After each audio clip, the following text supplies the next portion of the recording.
Hey guys, tonight we're setting sail into the grimy, chaotic, and absolutely miserable world of historical pirates. And fair warning, you probably won't survive this. You might be picturing wild adventures, glittering treasure chests, and a talking parrot on your shoulder. But the truth? It's darker, smellier, and filled with more screaming than you signed up for.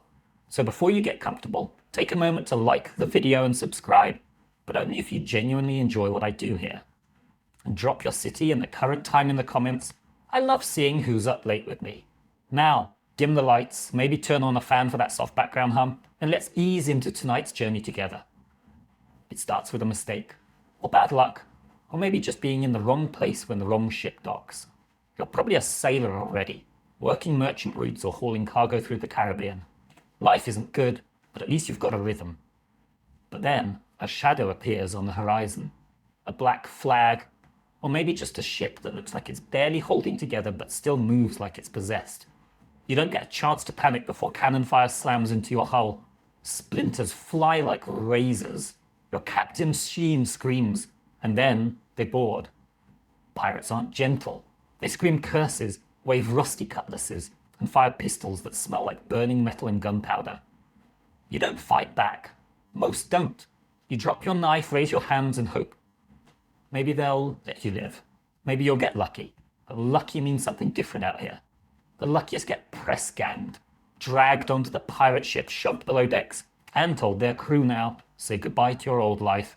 You've just been forcibly recruited into one of the most brutal jobs on Earth. They stripped you of your clothes. Those belong to the pirates now. You're handed a crusty shirt, some pants that barely fit, and a pair of boots that squish when you walk. You're now part of the crew, which mostly means scrubbing decks, taking orders, and never questioning the guy with the biggest hat. Some men beg to join, hoping for gold and freedom. You didn't get that choice. You're still shaking from the attack when someone smacks you on the back and calls you green meat. It's not a compliment. Your first night aboard is miserable. The ship rocks endlessly like it's trying to fling you into the sea. You sleep on a damp board in a room that smells like moldy bread and sweat. Someone near you is snoring so loud you think they might be dying. You're hungry, but you can't find the kitchen, because there isn't one. Just a guy called Cookie. Cookie boils random animal bits into something that smells like defeat. You're starting to realize this isn't an adventure. It's a trap. Historically, many pirates were forced into service this way, pressed into piracy after their ship was taken. A famous example is Captain Kidd's crew, many of whom claimed they were forced to join. Once aboard, refusing to participate wasn't much of an option. Saying no often meant being tossed overboard, or worse. And there was no polite resignation letter. The pirate life was for life, or until something sharper ended it. The pirate ship has its own rules, of course. Once you're officially in, you're expected to pull your weight, or else. There's no room for slackers or complainers. That one guy who moans too much. He's tied to the mast and whipped until his back looks like lasagna. You keep your mouth shut and your head down. You learn fast, or you suffer. And then there's the weird part. Despite the violence and chaos, pirate crews had a twisted sense of fairness. There was something called the Articles of Agreement, a kind of pirate constitution. Everyone got a share of plunder. Decisions were often made democratically. The captain could be voted out. It was like the worst job ever combined with bizarre workplace equity. Except your co-workers smell like dead fish and solve disputes with daggers. But don't get too hopeful. That share they promised you, it comes with a catch. You don't get anything until the next successful raid, and no one's promising when that will be. For now, you're just a body helping the ship limp through hostile waters, and trust me, those waters are full of things that want to kill you. Hurricanes, naval ships, other pirates. Even your own ship seems determined to fall apart beneath your feet. There's a saying aboard, the sea takes what it wants. The guy who teaches it to you is missing 2 fingers and has a tooth that whistles when he talks. You ask what happened to his fingers. Bad captain, he says, and leaves it at that. Not everything about pirate recruitment is completely agreed upon. Historians still debate just how common press ganging was. Some believe most pirates joined voluntarily, driven by desperation or enticed by the promise of freedom and loot. Others argue it was more often coercion, especially in the golden age of piracy, when men had fewer options and navies treated their crews like livestock. But in your case, voluntary it was not. You spend your days mopping, climbing, hauling ropes, and pretending you're not crying. You're hungry all the time. Someone coughs blood near your hammock. The ship rocks endlessly, and you start to dream of dry land. Not even a beach, just solid ground that doesn't sway like a drunk man. You catch yourself staring at the horizon, wondering what would happen if you just jumped. It's a dangerous thought, but it won't be your last, because this is just the beginning. You're officially a pirate now, and if you think it's going to get better from here, oh, you sweet, naive little landlubber. There's a moment, maybe a few days in, where it finally hits you. You're never going home. Not really. Not to your town, your family, your bed with an actual mattress. That's gone. Whatever vague notion of escape you had is evaporating fast. You're miles from any coast, surrounded by criminals and living in a drifting coffin. The pirate ship is your new universe now, and everything you once knew is as distant as the moon. The thing is, you hadn't realized just how attached you were to land. You miss the weirdest stuff, like walking in a straight line. Grass, birds that don't screech, the taste of fresh bread, even the sound of distant church bells, the sort of thing you used to ignore, now haunts your memory like a lullaby you can't hum right anymore. The ship rocks constantly, and your legs never quite adjust. You stumble into walls, trip over ropes, and at least once a day you swear the floor is moving just to mess with you. Spoiler, it is. You find out quickly that privacy is a myth. Everyone's packed together below deck, breathing the same sour air, sleeping shoulder to shoulder on creaky boards or hammocks that reek of mildew. Conversations are always happening. Arguments, groans, muttered threats, dreams yelled bid sleep. You've never heard so much snoring in your life. And the air? It smells like old cheese left in the sun, with a whisper of wet dog and a bold splash of sewage. If hell has a scent, it probably took notes from a pirate ship. You try to make friends, or at least avoid enemies. There's Peg-Eye Joe, who lost his eye in a bar brawl but insists it was a duel with a Spanish assassin. There's Knuckles, a hulking brute who collects other people's teeth. You don't ask why. And there's a guy called Whisper, who's always smiling and never says a word. He creeps you out. But it turns out you're the weird one for not having a nickname yet. That'll come, usually after something humiliating. Meal times are, let's call them formative. The ship's stores include salted meat that's more bone than flesh, hardtack biscuits with bugs baked in, and something that might have been pickled cabbage before it died. There's also rum, lots of rum, not to celebrate, but to numb. You learn fast that everyone drinks not for fun, but to cope. The rations are so foul you find yourself jealous of the rats. They look healthier than to most of the crew. Fresh water is rationed, and it tastes like rust and regret. Washing, don't make everyone laugh. You're not bathing out here unless you count the occasional rainstorm. And even then you have to fight 10 other guys for a decent soak. Your clothes haven't been dry since you got here. Your socks are a biological hazard. You start to itch in places you didn't know could itch. Welcome to the glamorous life of a seaborne outlaw. Here's a historical gem for you. Pirates actually had some of the strictest codes when it came to sharing supplies. Despite their reputations, many crews kept careful inventory and were ferocious about rationing. Wasting water could get you flogged. Stealing food, death. On some ships, you'd be marooned, left on a rock with a pistol and a single shot, just in case starvation got boring. So no, it's not a buffet of rum and roasted pigs. It's more like the world's most dysfunctional summer camp run by angry drunks with knives. And then there's the chores. Everyone pulls their weight. That includes cleaning the deck with sand and seawater, patching sails while balancing on swaying masts, and scrubbing out the bilge, the lowest part of the ship where all the liquid waste settles. It's as pleasant as it sounds. You spend hours down there in knee-deep muck, scooping out sludge that smells like rotten despair. One guy down there with you says he saw a crab with 3 eyes. You don't know whether to believe him or to cry. Despite all this, you start to understand something strange. The ship is a world. A terrible one. But still, a system. Everyone has a job, a rank, a place. The captain barks orders and gets the best food. The quartermaster handles disputes and hands out punishment. The rest of the crew follows Hose and tries not to die. There's rhythm to it. A dark, sweaty rhythm that starts to worm its way into your bones. But you can't shake the loneliness. Out here, time is slippery. Days blend into nights, and you sometimes forget what month it is. There's no calendar. No real routine, just endless ocean and a horizon that refuses to come any closer. You start counting the stars at night, naming them in your head. You talk to the sea sometimes, out loud, just to hear your own voice. If the sea talks back, well, let's hope that's just sleep deprivation. Scholars still argue over whether pirates truly felt freedom the way modern minds romanticize it. Some claim the open sea gave them liberty, unlike anything the mainland offered. No kings, no taxes, no rules but their own. Others point out that being hunted by every navy in the world, stuck on a disease-ridden vessel with sociopaths, isn't exactly liberating. But to the average press-ganged sailor like you, freedom feels a lot like imprisonment, just with more screaming and fewer walls. One of the strangest facts about pirate life, many pirates actually missed life on land not for family or peace, but for the simple comfort of being bored.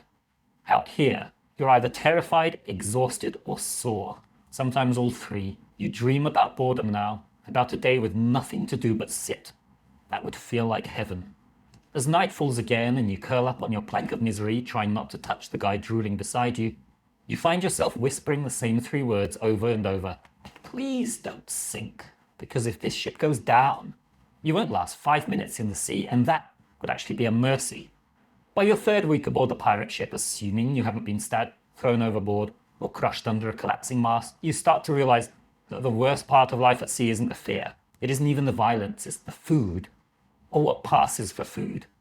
Your body is already protesting, your stomach constantly growling like something's trying to crawl out. Every mealtime is a gamble and the house always wins. You line up with the rest of the crew, bowl in hand, hoping for something edible. What you get instead is a ladle full of brown-grey mush with the consistency of wet ash and a smell that could knock out a goat. You don't ask what's in it. No one does. Asking questions is a fast track to being told to go lick barnacles instead. You spoon the stuff into your mouth and try not to gag. It's salty, sour, and chewy in all the wrong ways. You chew on something crunchy and don't investigate. That way lies madness. Then there's the hardtack. It's the official bread of pirates and a cruel joke invented by some sadistic baker back on land. These flour and water bricks have been in the barrel so long they've fossilized. You try to take a bite and nearly chip a tooth. Eventually you learn the trick. Soak it in water or rum, then suck on it until it surrenders. Except even then, it comes with a special surprise. Maggots. Little white ones squirming happily inside the biscuit like it's a spa. Some guys pick them out. Most don't bother. Protein's protein, right? Fresh food is a fantasy. The fruits and vegetables vanished weeks ago. Meat is salted into near jerky and stored in barrels that smell worse than the bilge. Water is rationed so carefully that bathing with it would get you stabbed. You drink beer or watered-down rum instead, which means you're constantly buzzed, mildly dehydrated, and getting scurvier by the day. Not that you know that yet. The first signs are just bleeding gums and weird bruises. The fun part comes later. To make things extra festive, you've got a cook named Blacktooth who seems to take personal pride in making everything taste like regret. He's missing most of his teeth, including the ones in the back that make chewing possible. He uses a knife that looks like it was fished out of a volcano, and he seasons everything with something called ship's spice, which is probably just ground up rope and sea salt. He grunts at you if you ask for seconds, and he'll throw a ladle at your head if you criticize his stew. It still might be the most stable relationship on the ship. Pirates historically had a very real problem with nutrition. Their diet was severely lacking in vitamins, especially vitamin C. Scurvy was practically a rite of passage. Sailors' gums would swell and bleed, teeth fell out, joints ached, and wounds refused to heal. In advanced cases, the flesh on their legs would blacken and rot, and yet many crews didn't even know what caused it. Some blamed sea air, others thought it was punishment from God. You just know that your teeth feel weird and your gums itch. That can't be good. And then there's the booze. Grog, they call it. It's a mix of water, rum, and sometimes citrus if you're really lucky. Spoiler, you're not. The purpose of grog is less about enjoyment and more about killing off the bacteria in the water. It does the job. It also gets people drunk enough to forget how miserable they are, which is apparently an unofficial survival strategy. The downside is that everyone is slightly tipsy all the time, which makes climbing rigging in high winds, let's say, eventful. You find yourself craving strange things. Apples, fresh bread, cheese. You dream about cheese, not even fancy cheese, just a sad little wedge of anything that didn't come out of a barrel. One guy starts talking in his sleep about buttered toast. You cry a little listening to him. Butter. What even is butter anymore? Did it ever really exist, or was it just a dream someone wrote down? Food fights aren't playful here. They're desperate. Someone gets caught hoarding dried fruit and he ends up getting locked in the brig for a week. You didn't even know the ship had a brig. It's basically a cupboard that leaks. And the rats there have tattoos. The thief comes out thin, twitchy, and missing half an eyebrow. No one talks about it. But everyone glances at the food barrels a little more suspiciously after that. There's a strange psychological shift that happens after enough bad meals. You stop seeing food as food. It becomes fuel, a grim necessity. You eat what you must and try not to taste it. You chew without enthusiasm, like someone clocking in for a shift they hate. The joy gets sucked out of it, replaced with calculation. Will this make me sick? Will I regret this? Can I keep it down? Now here's a fun fringe fact. Some pirates believed that eating rats could stave off starvation, and sometimes scurvy. Rats, after all, ate anything, including spoiled fruit that still had traces of vitamin C. So yes, eating a rat could technically be healthy. There are stories, possibly exaggerated, of crews chasing rats around the hold like it was sport. On really desperate voyages, they'd be considered a delicacy. You haven't seen anyone eat a rat yet, but you've definitely seen some people eyeing them a little too long. As if the food itself wasn't cruel enough, the preparation methods are also delightfully medieval. There's no stove, just a firebox set on bricks in the galley, when it's safe enough to use fire at all. On stormy days, you're stuck with cold hardtack and sour beer. On good days, you might get boiled fish, but good luck finding the fish that doesn't taste like seawater and sadness. Scholars still argue about how much pirate crews actually suffered from malnutrition, versus how much was exaggerated in sailor legends. Some accounts mention thriving crews full of healthy, bronzed rogues as feasting on fresh seafood. Others describe them as skeletal wrecks, with bloated limbs and sunken eyes. The truth probably lies somewhere in the middle, though right now you're definitely leaning towards skeletal wreck territory. And the irony, despite all this misery, pirates had it slightly better than Navy sailors. Royal Navy ships rationed even more tightly, and punishments were harsher. On a pirate ship, you might starve, but at least you can complain about it without getting whipped. Not that it helps. Tonight, you lie awake in the dark, your stomach doing gymnastics, trying to recall what a pear tastes like. Was it sweet? Juicy? Did it even exist, or are you imagining it? Someone nearby farts in their sleep. Another groans. You think about rats. You try not to think about rats. And once again, you whisper into the dark, please don't sink. At first, you thought the worst part of this floating nightmare would be the food, or maybe the constant threat of death by cannonball, but no, you were wrong. So deeply, horribly wrong. Because now your gums are bleeding, your breath smells like an open grave, and the left side of your jaw is pulsing like it's drumming out Morse code for kill me. You've got a toothache. And out here, that's basically a death sentence wearing a smile. There are no dentists on a pirate ship. No sterile tools, no reclining chairs with cheerful little bibs. What you do have is a guy named Gristle, who once helped yank a molar out to someone's skull during the storm using nothing but a rusted hook and a bottle of rum. He's now considered the ship's surgeon. Congratulations, you're in his care. He doesn't even ask what's wrong. He just squints at your face, mutters rots deep, and starts warming a pair of iron tongs over a candle. You try to run. He grabs you by the collar and shoves you into a barrel to sit. You're given a stick to bite down on and a small slug of rum, which does absolutely nothing except make you feel like puking and panicking at the same time. The crew gathers around like it's a puppet show. You scream before the tongs even touch you. Gristle isn't gentle. He yanks, twists, then yells, "Hold him!" when you flail. There's a cruncher pop, and the pain's so white hot it feels like lightning got lodged in your skull. Tooth problems were absurdly common at sea. All that hardtack and no real hygiene meant pirates' mouths were rotting disasters. Cavities festered, gums swelled, infections spread. There are journals from the time describing black mouths and jawworms, which sound made up but sadly aren't. The standard solution? Yank it out and hope for the best. Anesthesia, if it existed, was usually just rum and pressure applied to your chest so you didn't flail too hard. Occasionally people died from shock or blood loss. You're lucky you only passed out for a bit and woke up with one less tooth and the taste of iron in your throat. But that's just the appetizer. The real horror comes a few days later when fever sets in. You're shaking, soaked in sweat, and your jaw has ballooned into a grotesque lump. The infection didn't leave, it just went deeper. Now it's creeping toward your brain, whispering sweet nothings of death and delirium. Someone says it might be blood poisoning. Someone else says you're cursed. No one offers an actual cure. You lie in your hammock, mouth swollen, drooling and muttering to yourself. And honestly, you're kind of impressed you made it this far. If it's not the teeth that get you, it'll be the limbs. See, pirate life is physically brutal. Every day you're pulling ropes, climbing rigging, lifting barrels and swinging onto decks during raids. All that action means injuries. And out here, injuries turn ugly fast. A twisted ankle, good luck walking, a splinter in the wrong place, that could fester into an abscess the size of a crab. And then there's the big one, amputation. Lose a finger or a hand, and you're still considered lucky. Lose a leg, and now you've got a nickname and a permanent limp, assuming you live through the soaring. Yet your first amputation showed 2 weeks later. A cannon misfires during a practice drill and blasts a guy's arm into spaghetti.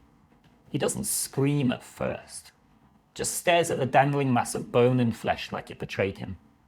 Then the pain hits. Gristle is called. Again, this time he brings out the kit, which is just a roll of bloody cloth, a saw that smells like rot, and a jug of really strong rum.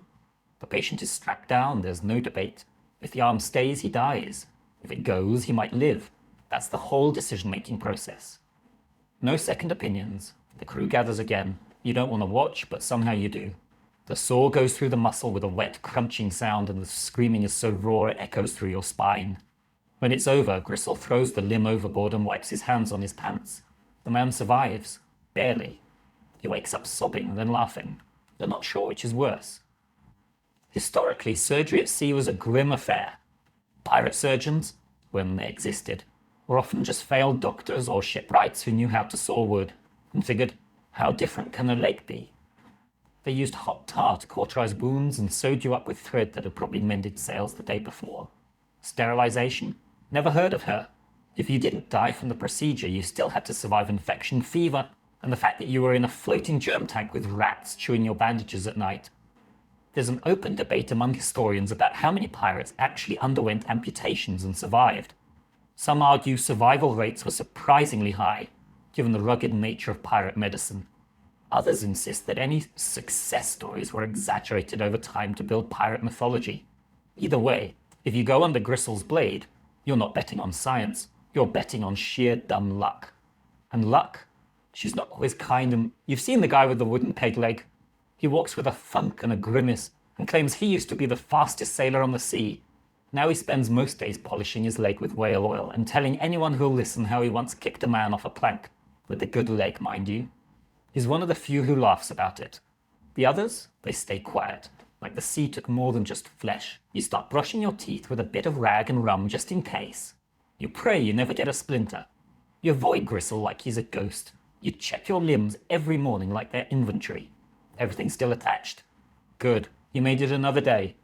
Tonight, as the ship groans and the sea slaps against the hull like an angry dog, you lie awake again, staring into the dark, listening. Does someone 3 hammocks over cough like they're dying? And you think, this can't possibly get worse. You're wrong, of course. You thought pirates were lawless, wild, unhinged. And okay, some of them absolutely are. But here's the twist. Pirate ships have rules.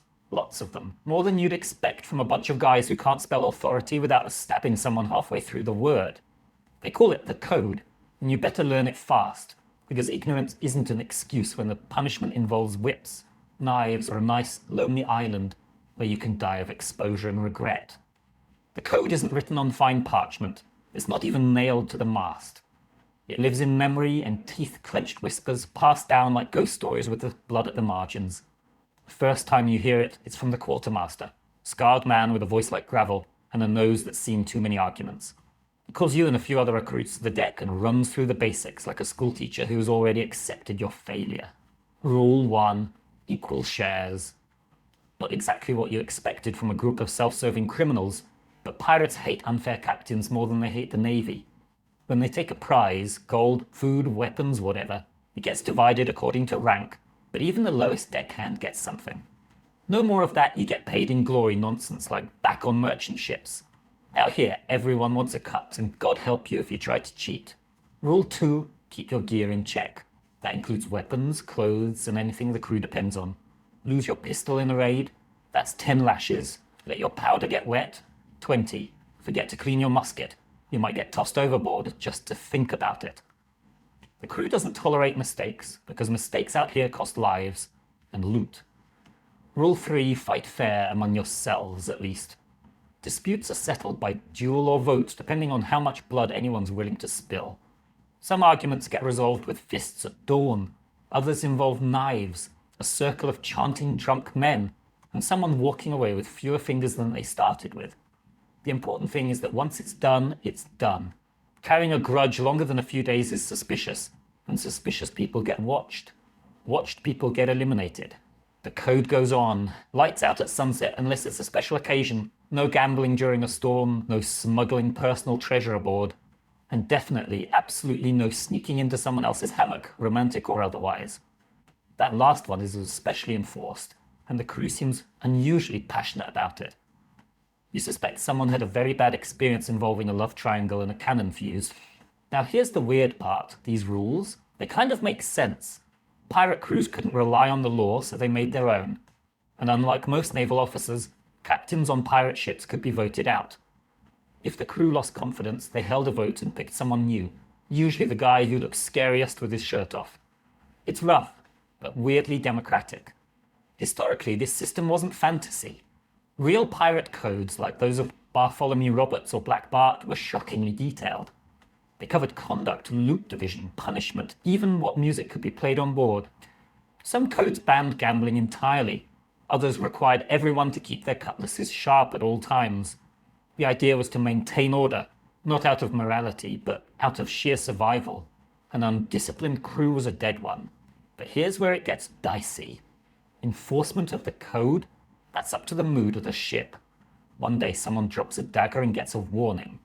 The next, someone forgets to clean a cannon and ends up lashed to the mast with their back looking like shredded sailcloth. Justice here is more like a storm, random, loud, and full of things flying through the air. One guy, young, maybe 17, gets caught pocketing a silver spoon after a raid. A spoon. The captain doesn't even blink. He orders the boy to be tied up and whipped 12 times in front of the whole crew. The kid doesn't cry, he just grits his teeth and takes it, blood running down his back like spilled wine. Afterward, he's untied and given a piece of cloth to bite on. Don't do it again, someone says, like that's going to help. You don't sleep well that night. Punishments vary wildly, the lash is common. Flogging leaves scars that never fade and sometimes kills, but there are worse fates. Marooning, a kind of pirate exile, is a favourite for traitors or major screw-ups. You get dropped on a deserted island with a pistol and a single shot, not enough to survive, just enough to make your own ending, if starvation, sun, and madness don't do it first. And then there's keel hauling. You'd heard of it in drunken rumours, but figured it couldn't be real. It is. A rope tied around your chest and feet. You're thrown into the water and dragged under the ship's hull. Barnacles rip skin, water fills your lungs. If you come up at all, it's as a screaming, shredded version of yourself. If you don't, well, you become one with the sea. Luckily, it's rare. Even pirates think it's a bit much. Some historians debate whether these punishments were as frequent as the legends say. Keel hauling, for instance, might have been more of a naval thing than a pirate tradition, and marooning, while well documented, may have happened less often than the stories suggest. What's certain is that pirate crews enforced their codes fiercely, partly for control, partly out of paranoia. Trust was everything, and once it cracked, the consequences were brutal. One of the more fringe details you learn is about articles' tattoos.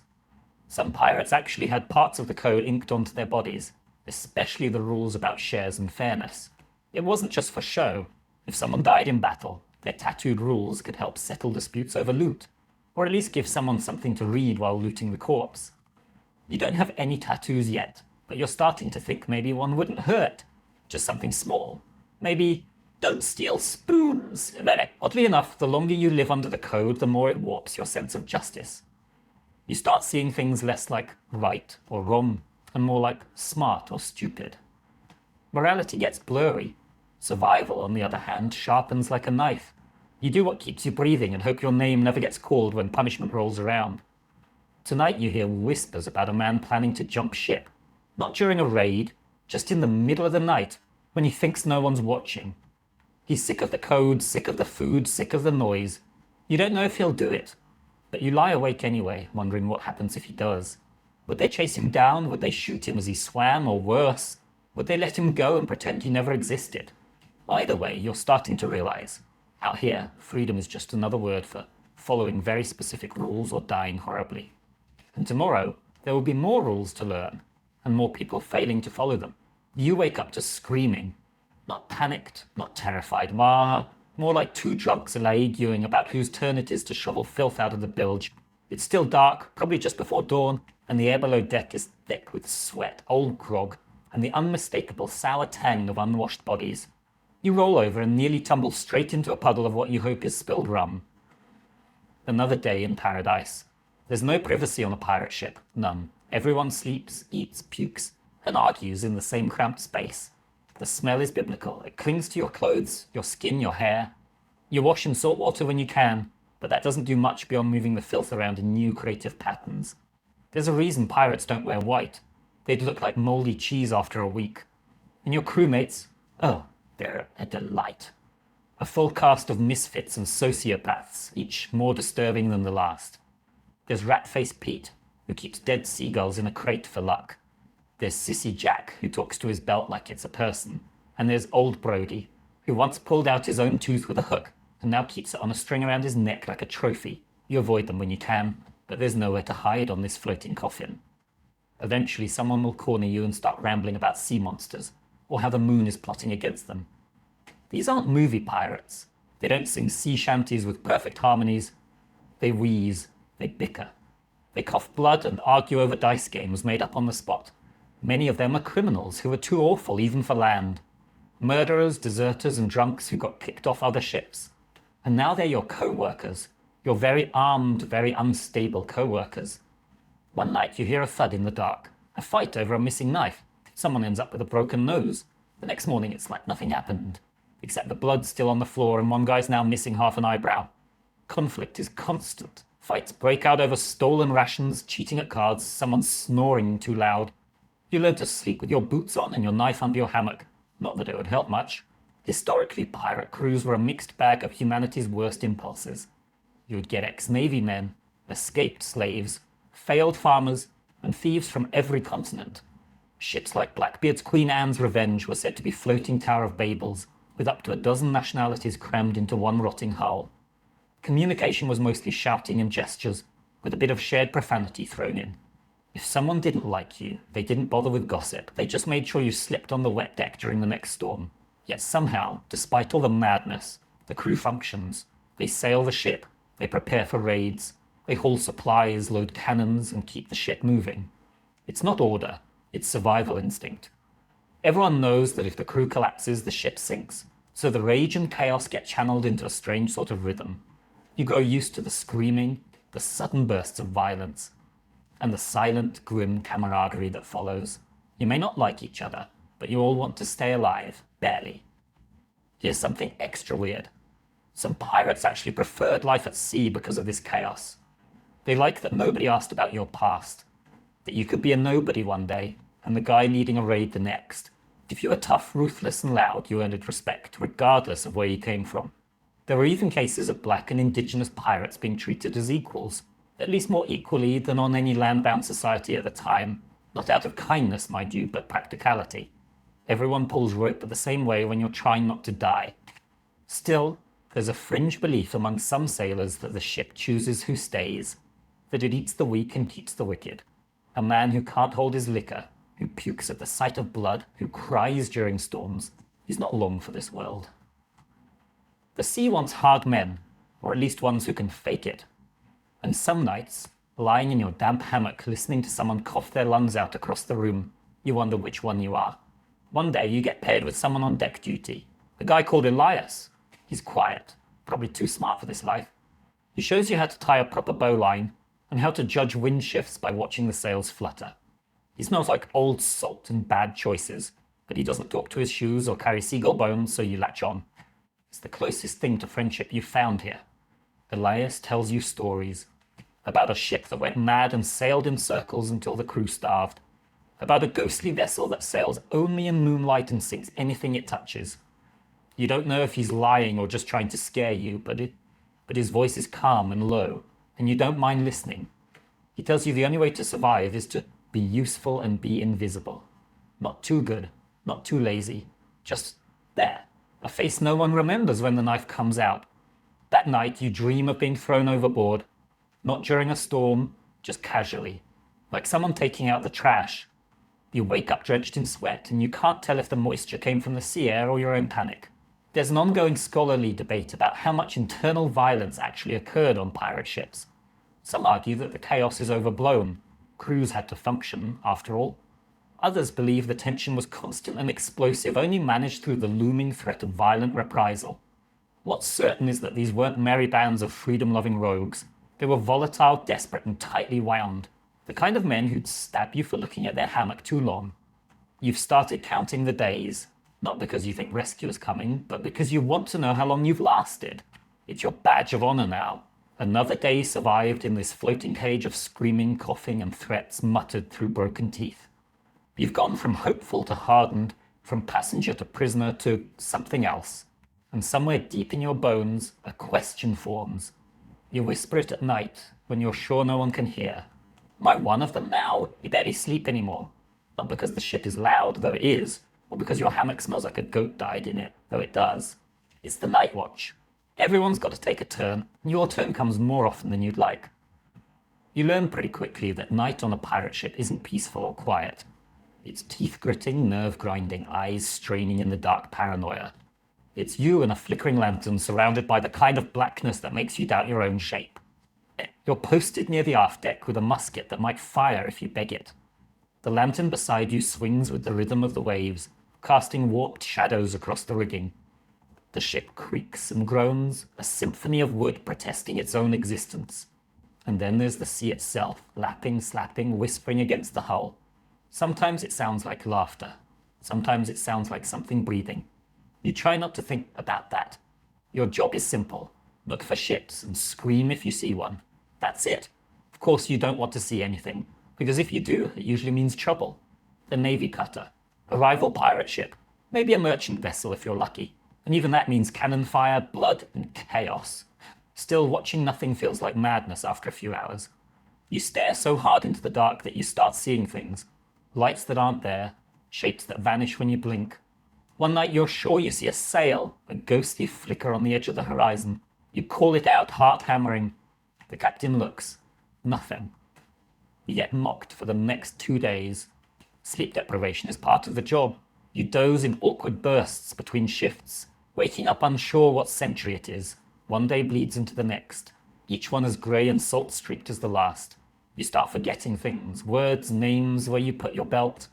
Your muscles ache, your eyelids twitch. You catch yourself talking to the mast like it's an old friend. You're not the only one.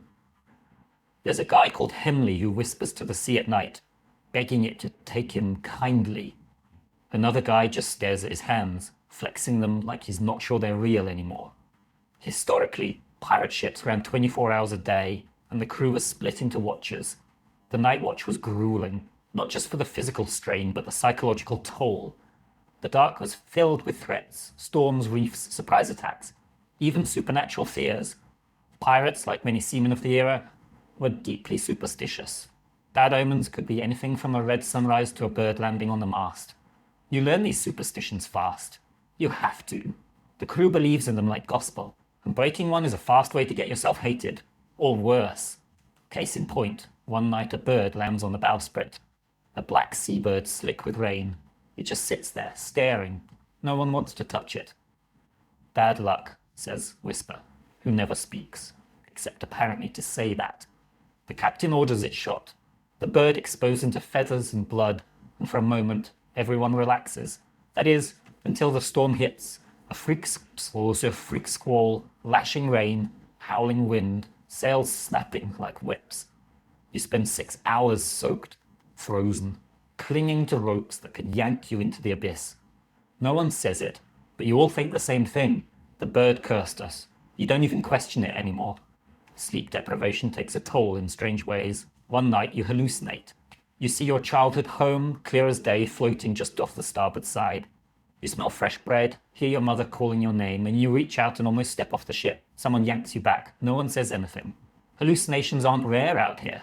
They're just not talked about. A few of the older pirates admit they've seen mermaids, not the pretty kind. These ones have bloated, dead faces and nails like fish hooks. One swears he kissed one once. He has no lips now. You don't ask for details. There's debate among historians about just how frequent hallucinations were among pirates and sailors. Some accounts describe vivid shared visions. Others dismiss them as exaggerations from sailors desperate to make their stories more exciting. But given the mix of bad nutrition, lack of sleep, constant fear, and potent rum, it's a wonder more pirates didn't completely lose it. Out here, reality gets slippery. And when you're alone with nothing but sea and stars, your brain fills in the blanks with whatever nightmares it can dig up. You start to understand why pirates believe in monsters. Because something about the sea feels alive. It moves under you, whispers around you, punishes you without warning. You stare into it long enough and it stares back. Elias tells you about the sea eyes, a feeling that the ocean is watching. Sometimes, he says, it looks up at you and decides whether you're worth keeping. You laugh, then you realize he's not joking. One night, you're paired with Elias again. The two of you sit side by side, passing a bottle of grog and pretending not to be scared. He tells you about a time he saw a green light on the water, just a flash, and then a sailor next to him was gone. No splash, no scream, just gone. Sometimes the sea takes one, he says, so it doesn't have to take all. You shiver, and it's not from the cold. You wish for sleep, but when it comes, it's not kind. You dream of sinking, gasping, clawing, screaming, of your body tumbling through black water while things slither past your ears. You wake up gasping, your hands gripping the hammock like you're still drowning. Someone nearby farts. The spell breaks, but the terror lingers. The night watch becomes a part of you. Your eyes adjust to the dark. Your hearing sharpens. You can tell who's sneaking grog from 10 feet away. You can tell when the weather's about to shift just by the tone of the creaking wood. You become, in a strange way, a creature of the night. Always alert, never rested, half real, half boom. Ghost. One of the more fringe facts you pick up is that some pirates believed their souls were tied to the stars, that if they died at sea, their spirit would rise and become part of the night sky. It's a comforting idea in a bleak, haunted sort of way. You start to look at the stars differently, not just as points of light, but maybe as people who'd had enough. Maybe someday you'll be up there too, just a pinprick of light over a cold, endless sea. But for now, you're still here, still watching, still blinking into the black, praying that you see nothing at all. Morning hits like a slap. You're only halfway through a restless nap when someone yells, "All hands!" and the deck becomes a stampede. You swing out of your hammock, groggy and sour, boots hitting the boards before your eyes are even open. The sky is dark, thick with clouds, and the wind has that sharp edge, like it's looking for someone to shove off a ledge. That someone, of course, is probably going to be you. It starts slowly, a groan from the rigging, the sails snapping too hard. The ocean, already never calm, takes on a new kind of rhythm, one that churns rather than rolls. The bow rises a little too high, then drops a little too fast. Somewhere deep in the ship, the timbers creak like they're complaining to the gods. That's when the rain begins. Not gentle droplets. No, this is a vertical river, falling in sheets so dense you can't see 5 feet in front of your face. And with the rain comes the real enemy, the storm. You're yelled at to help secure the sails. That means climbing. That means clinging to ropes slick with rain and salt while the ship bucks like a furious animal. Wind howls in your ears. Your hands bleed from the lines, and your boots slide against every rung of the rigging. The sea throws spray across the deck like it's trying to scrub the crew away. Every wave slams the hull, shuddering the whole ship, making it groan in its bones. You lose track of time, could be 10 minutes or 2 hours. All you know is water, shouting and terror. Lightning cracks across the sky, closer than you've ever seen. And for a second, the entire ship glows in harsh white light. You see every crewmate in full silhouette, soaked, desperate, clinging, then darkness returns, worse than before. Thunder follows, deep and ragged like a monster breathing. And through it all, you hang on. Fingers numb, eyes stinging, praying not even to survive, just to not fall yet. Storms at sea are the true crucible. Forget cannonballs and curses. This is the thing that tests whether you were built for this life. Historically, many pirate ships were lost not to battle but to storms. A bad squall could splinter masts, rip sails, and roll a ship like it was made of paper. The golden age of piracy wasn't just cutlasses and treasure maps. It was hurricane seasons and rogue waves. The Caribbean, especially, was notorious for sudden, violent tempests that sank vessels without warning. One guy near you slips. His scream is brief. He hits the deck hard, rolling, limbs bent in ways they shouldn't be. You think he's dead, but someone drags him below deck, shouting for the surgeon. You don't see him again that day, you don't ask. The storm gets worse. The captain barks orders that you barely hear. The quartermaster ties himself to the wheel. You see Elias shouting something, pointing, then vanish behind a curtain of water. For a moment, the deck is just you and the rain and the thunder. Then another wave hits, and you almost fly backward. A rope lashes your arm and saves your life. You cling to it like it's a lifeline, because it is. The water's rising now. The deck floods with every wave. Below deck it's worse, dark, crowded, and half submerged. Barrels float like bobbing coffins. The bilge is overflowing. Men scramble to pump water out, but it's a losing battle. Someone starts throwing cargo overboard, trying to lighten the load. You toss 2 crates yourself, not even checking what's inside. Could be gold, could be biscuits, doesn't matter. It's dead weight now. Eventually the storm begins to pull away, slowly. Like a beast losing interest in its meal. The rain eases, the wind slackens. The waves settle from monstrous to merely miserable. The sky remains dark, but it's no longer trying to tear you in half. You collapse on the deck, coughing up salt water, soaked to the bone and shaking with exhaustion. You survived. You don't know how, but you did. For now. But the damage is everywhere. The sails are torn, 2 masts cracked, 1 crewman dead, another missing. That last one, missing, is whispered like a curse. Not because they think you survived. No. Out here, missing means taken. By the sea. And if you believe in that sort of thing, and you're starting to, you don't speak his name for fear the ocean might hear and come for you next. One of the more fringe beliefs among pirates was that storms weren't just weather. They were punishment. For betrayal. For cowardice. For mocking the sea. Some even claimed they could feel when a storm was coming, based on the mood of the ship or the mood of the water. You're not sure what to believe, but it's hard to dismiss the feeling that the ocean has a mind of its own, a cruel, calculating one. Some historians say pirates were especially vulnerable to storms because their ships were lighter and faster, built for speed, not sturdiness. Others argue that pirates were skilled navigators and storm dodgers, masters of reading wind and wave, but either way, even the best ship couldn't always win against nature's wrath. Storms didn't discriminate. Rich, poor, pirate, navy, they took who they wanted. After the chaos comes the work, hours of repairs, climbing back up to patch sails, securing cracked beams, hauling drenched supplies back into storage. No one rests. Not really. You move like ghosts, drenched and grim, eyes hollow. The man who died is wrapped in canvas and weighted with stones. There's no ceremony. Just a nod, a lift and a splash. The sea gets what it wants. Again. You finally sleep that night, if you can call it that. It's more like collapsing into unconsciousness, your body too drained to dream. You wake up hours later with your fingers still curled into fists, nails digging into your palms like you were still gripping the ship even in your sleep. And here's the kicker. No one thanks you. No one praises you for surviving, for climbing, for hauling, for not dying, because everyone else did the same, or didn't. This is just another part of the job, another nightmare you don't get a medal for. Out here, surviving a storm doesn't make you special. It just means you're still useful. So you stagger back to your duties with the rest of the half-drowned, half-broken crew. You eat something bland and terrible. You scrub the deck because there's always blood and grime to be cleaned. You refill the water casks. You try not to look at the empty hammocks.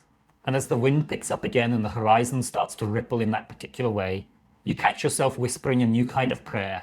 Not today, not again, please, not again. You don't really notice it at first. Your nose adjusts so fast you almost forget what clean air ever felt like.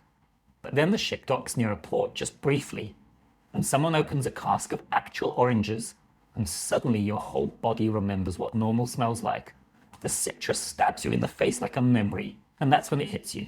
You stink. Everyone stinks. The ship's thing stinks. Everything on this floating hunk of death creaks in a way that feels permanent. It's not just the sweat, or the mildew, or the fact that no one's bathed in weeks except during rainstorms when they strip off their shirts and laugh like madmen, is deeper than that.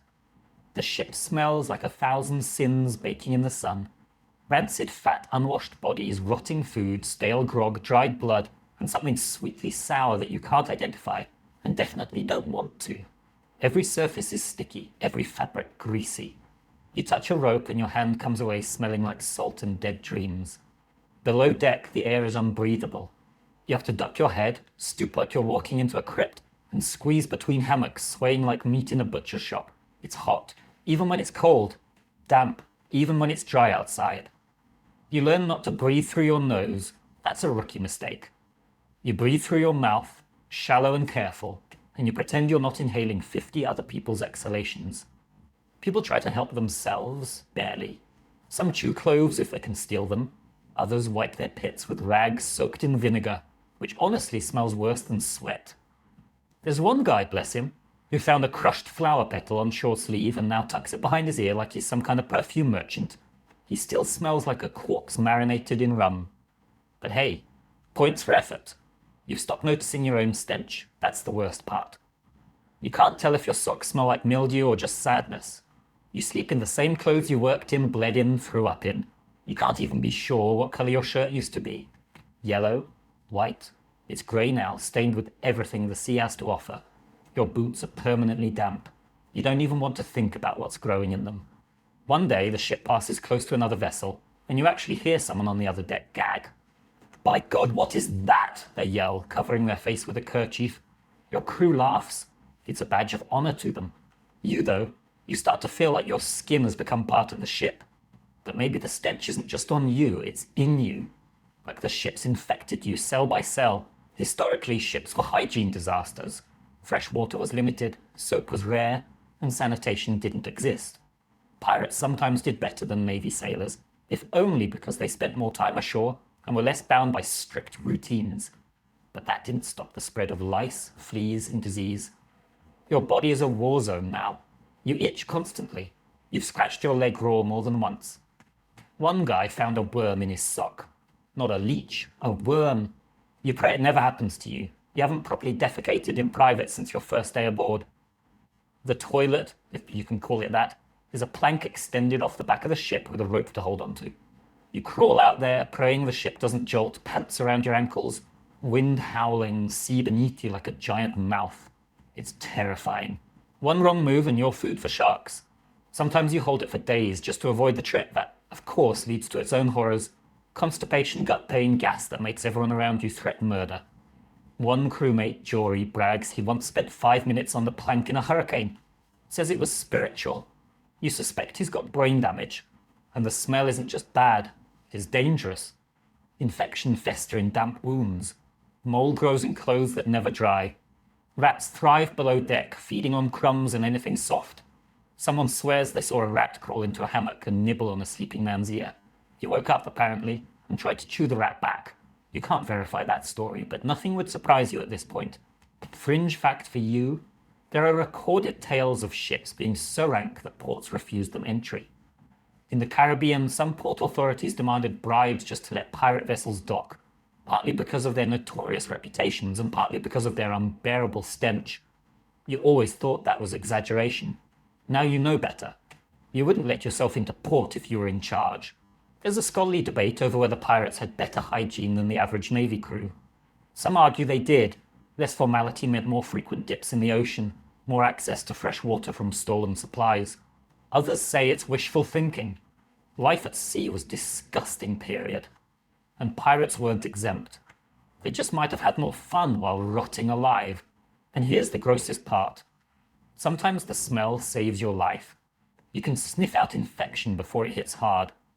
You recognize the rank musk of fevered sweat, the metallic tang of blood from a fresh wound, the sour milk reek of pus. You know when someone's dying by the way the air thickens around them.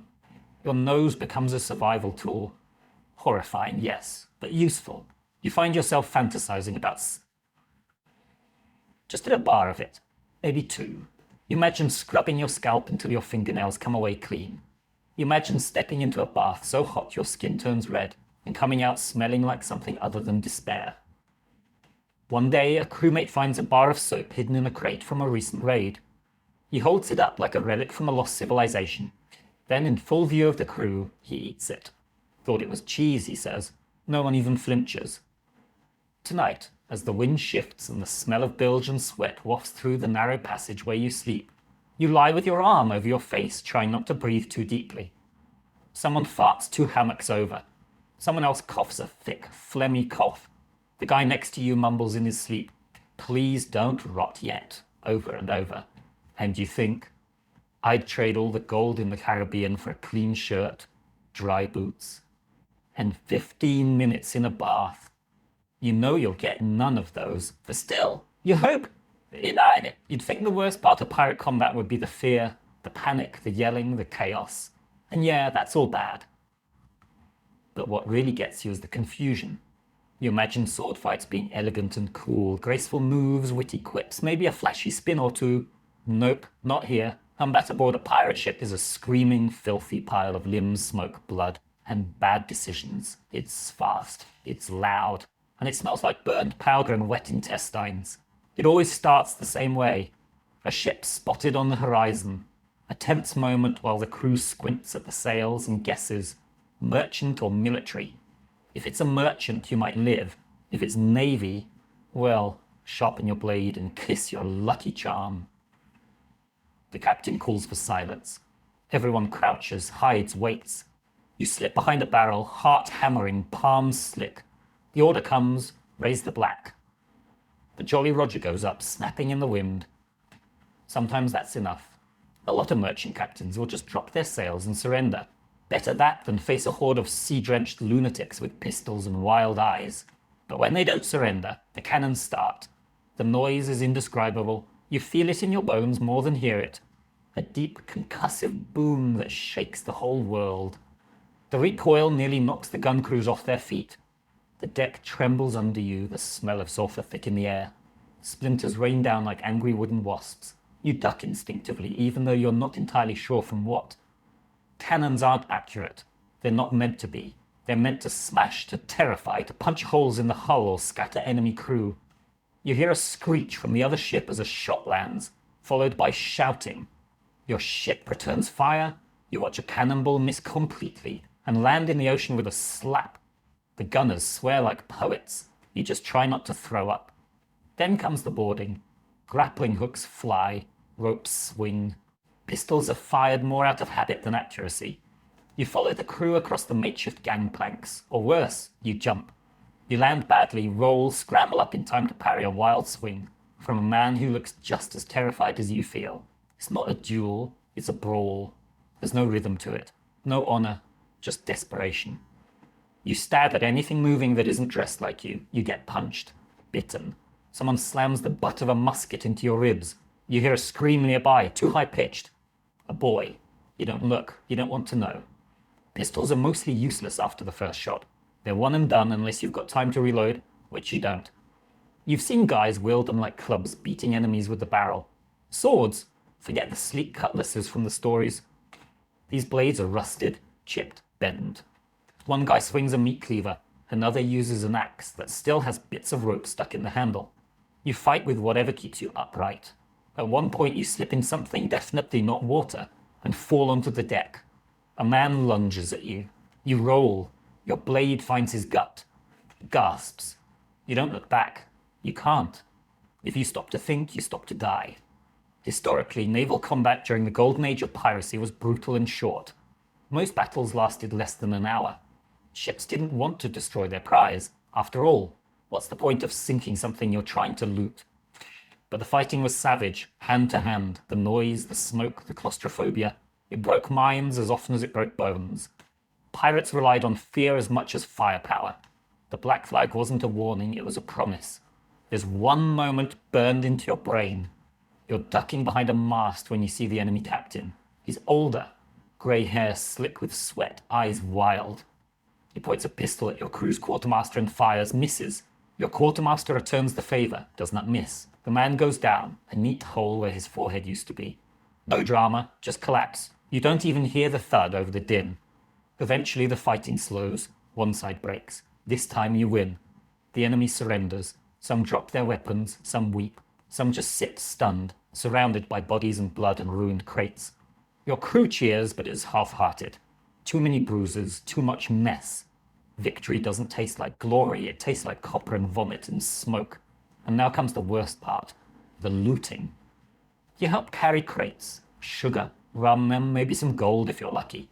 More often it's spices or tobacco or cloth. The injured are dragged aside, the dead are tossed unceremoniously into the sea. There's no time for mourning, no energy. You find yourself stepping over the corpses without blinking. There's a crew vote, what to do with the prisoners. Sometimes they're offered a choice, join or be set adrift. Sometimes they're just left. You don't ask questions anymore, you just do your job. Here's a quirky historical detail. Pirates often tried to avoid full-blown combat if they could. It was expensive, risky. Many relied on sheer intimidation, the flag, the rumors, the reputation. Blackbeard of Darsus himself would tie lit fuses into his beard to look like a demon rising from the sea. But when intimidation failed, things got ugly fast. You've now seen firsthand what ugly means. There's still debate among historians about how common combat actually was. Some argue it was rare, that most pirate ships won their prizes without a fight. Others believe it happened often, especially when facing stubborn captains or miscommunication. Either way, you now know that a single battle can change everything. People disappear, ships limp away, broken, and even if you live, you're never quite the same. That night, you sit on the deck, blood on your shirt, your hands shaking. Elias sits beside you, a long gash running down his arm. Neither of you speak. You just stare out at the sea. It looks so calm now, like it wasn't just a battlefield a few hours ago, like it hasn't swallowed men and ships for centuries without blinking. You can still smell the powder, still hear the ringing in your ears. You touch the hilt of your sword and realize your hands won't stop trembling. You survived your first real fight. You don't feel heroic, you feel hollow. The smell of powder hasn't faded when you're summoned to the main deck the next morning. Your arms still ache from looting, your ribs feel bruised from where someone rammed into you with a musket butt, and your stomach churns with leftover fear. But none of that matters. There's another ship on the horizon. The spyglass confirms it. Sails wide, hull deep, likely loaded. You're not even fully done cleaning the blood from your last raid, and now the crew is preparing for another. This is the rhythm of pirate life, feast or famine. Either you're floating through empty waters eating moldy biscuits and playing dice for buttons, or you're chasing down ships like a pack of rabid wolves, hoping that they're full of sugar, coin, or at least something edible. The new target is bigger than the last, which could mean two things, more treasure or a worse death. The crew starts working the sails. There's tension in the air, not fear, not quite, more like hunger. The kind that lives in the belly and the bones, gnawing. Pirates don't raid for fun, not really. They do it because it's how they eat, how they stay afloat, how they avoid becoming the ones being plundered.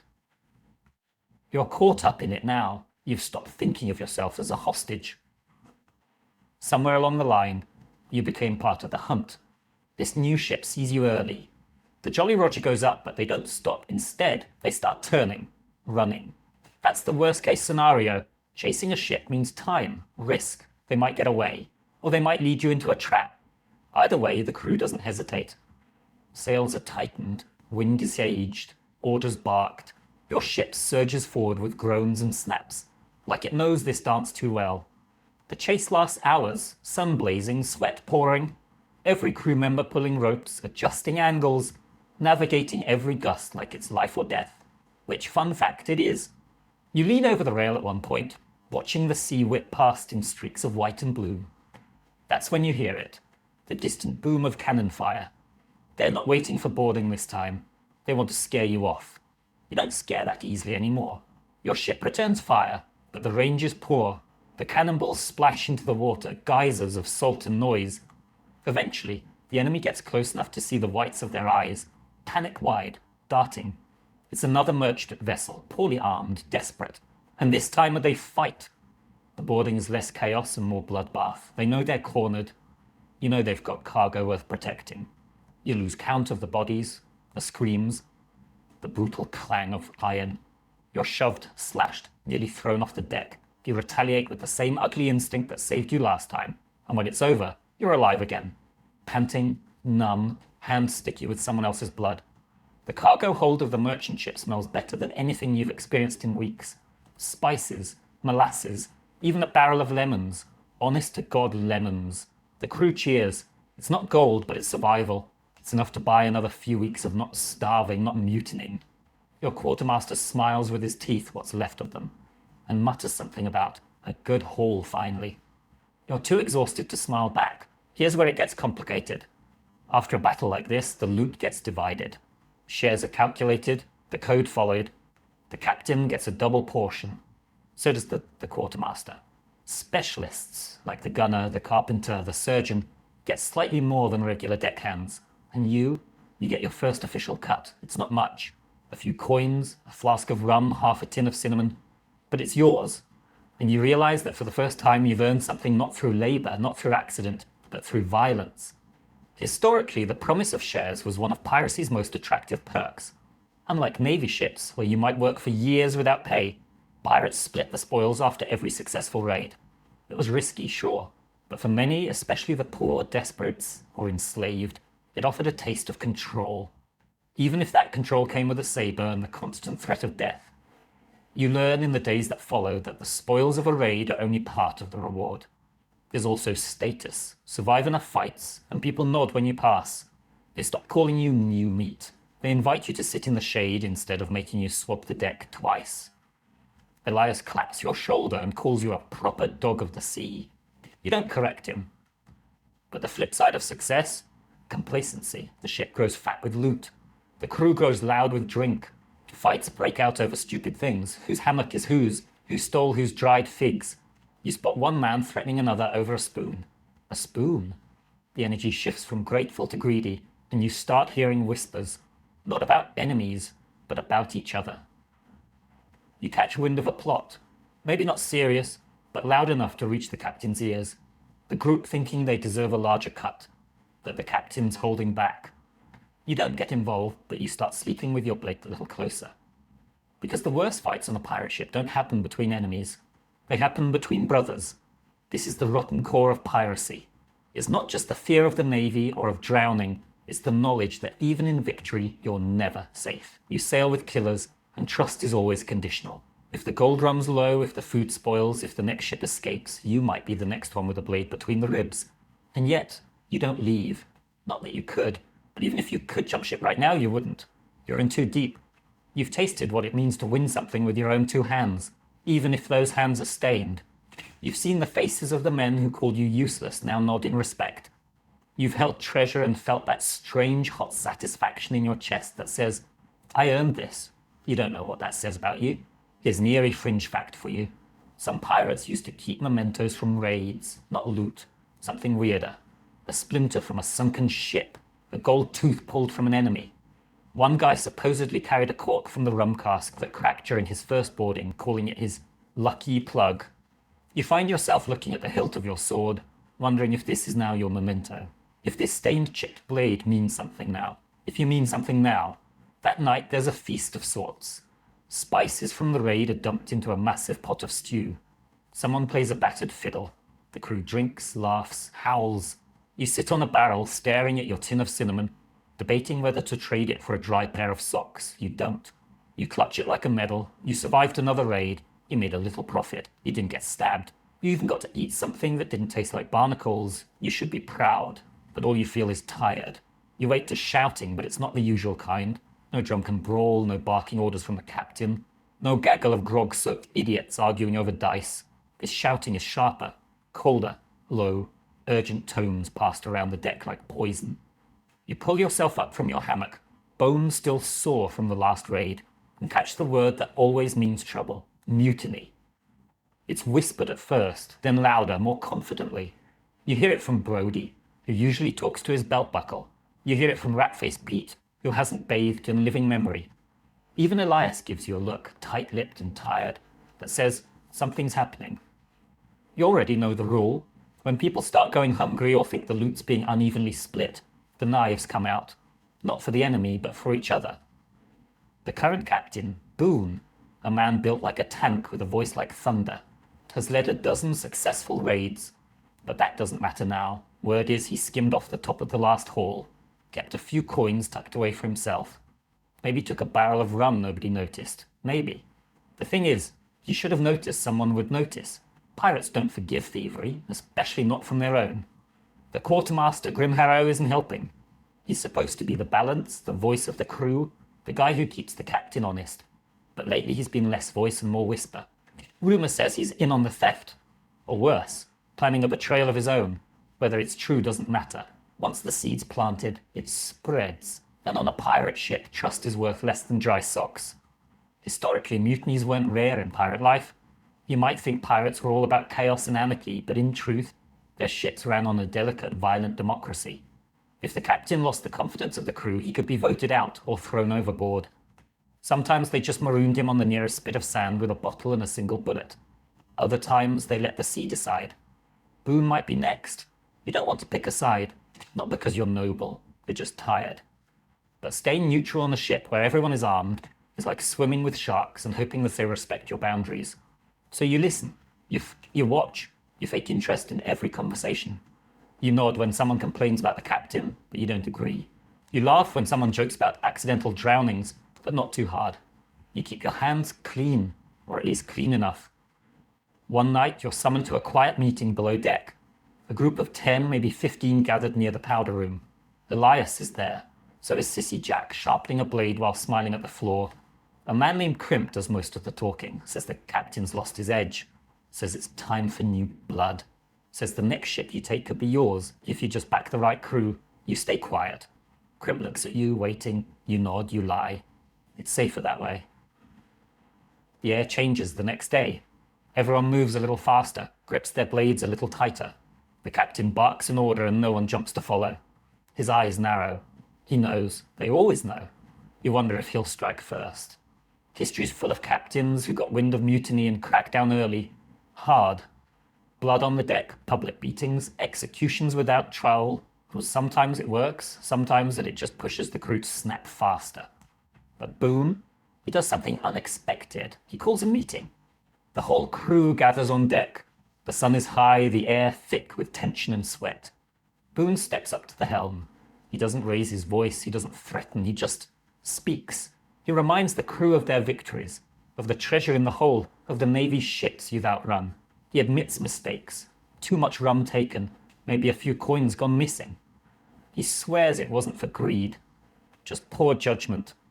He says you'll vote, no punishments, no blood. It's so calm, so unpirate that no one knows what to do. You vote. A scrap of cloth tossed into a barrel, black for keeping Boone, red for replacing him. You choose black, not because you like him, because you hate Crimp more. When the votes are counted, Boone wins, barely. Grimharrow smirks like you already knew. Crimp? He says nothing, just nods and walks away. But the next morning, Crimp's gone. Disappeared. No note, no witnesses, no splash in the night. Just gone. Some say he jumped. Others say Boone had him disappear. Elias doesn't say anything, just cleans his blade a little more thoroughly than usual. And so things return to normal. But now every smile feels sharp. Every laugh has an edge. The crew is quieter, more watchful. The code still stands, but you've seen its limits.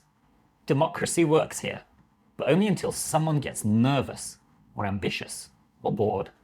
And you're learning fast that survival isn't about strength or speed. It's about knowing when to speak and when to vanish. There's an old superstition among pirates that you hear whispered now and then. Don't sleep near the ladder. It means you don't want to be the first one grabbed if someone needs a scapegoat in the night. You move your hammock the next evening, just in case. There's scholarly debate over how often pirate captains were deposed. Some claim it was rare.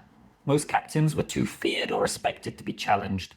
Others point to accounts like those of Charles Vane, ousted by his own men for being reckless, or Edward England voted out for being too kind. The truth likely depends on the mood of the crew, the size of the loot, and the wind on a given Tuesday. As for you, you survived the mutiny that wasn't. But it leaves a mark. You've seen the cracks in the ship's foundation. You've heard the hunger behind friendly voices. You know now that the scariest enemy isn't the Navy or a storm. It's the man who stands beside you, smiling while he counts how many steps it would take to throw you overboard. There's a saying on the ship now, half joke, half threat. You ain't a real pirate till, you see it till your teeth fall out. You hear it the first time when someone spits blood into a barrel, his gums looking like chewed velvet. The man grins, well, grimaces, and someone nearby mutters, "Ah, the scurvy's got him." Everyone laughs, but it's that brittle, tight kind of laugh that people use when they're trying not to imagine the same thing happening to them. You've stopped laughing at anything related to disease. Scurvy doesn't come on like a thunderclap. It creeps. First you bruise easy, then your joints ache, then your gums swell and your breath could drop a man at 5 paces. When your teeth start to wiggle, really wiggle, it's like your whole face is trying to fall off. You can't eat right. You can't sleep without biting your tongue. You mumble when you speak because everything inside your mouth feels like it's about to melt. You've seen men try to tie their loose teeth back in with string. You've seen men pull them out with their bare fingers. You do not want to join that club. The worst part, you know exactly why this is happening. Everyone does. You haven't seen a fruit since the lemon barrel ran out 2 raids ago. That tiny burst of citrus was heaven.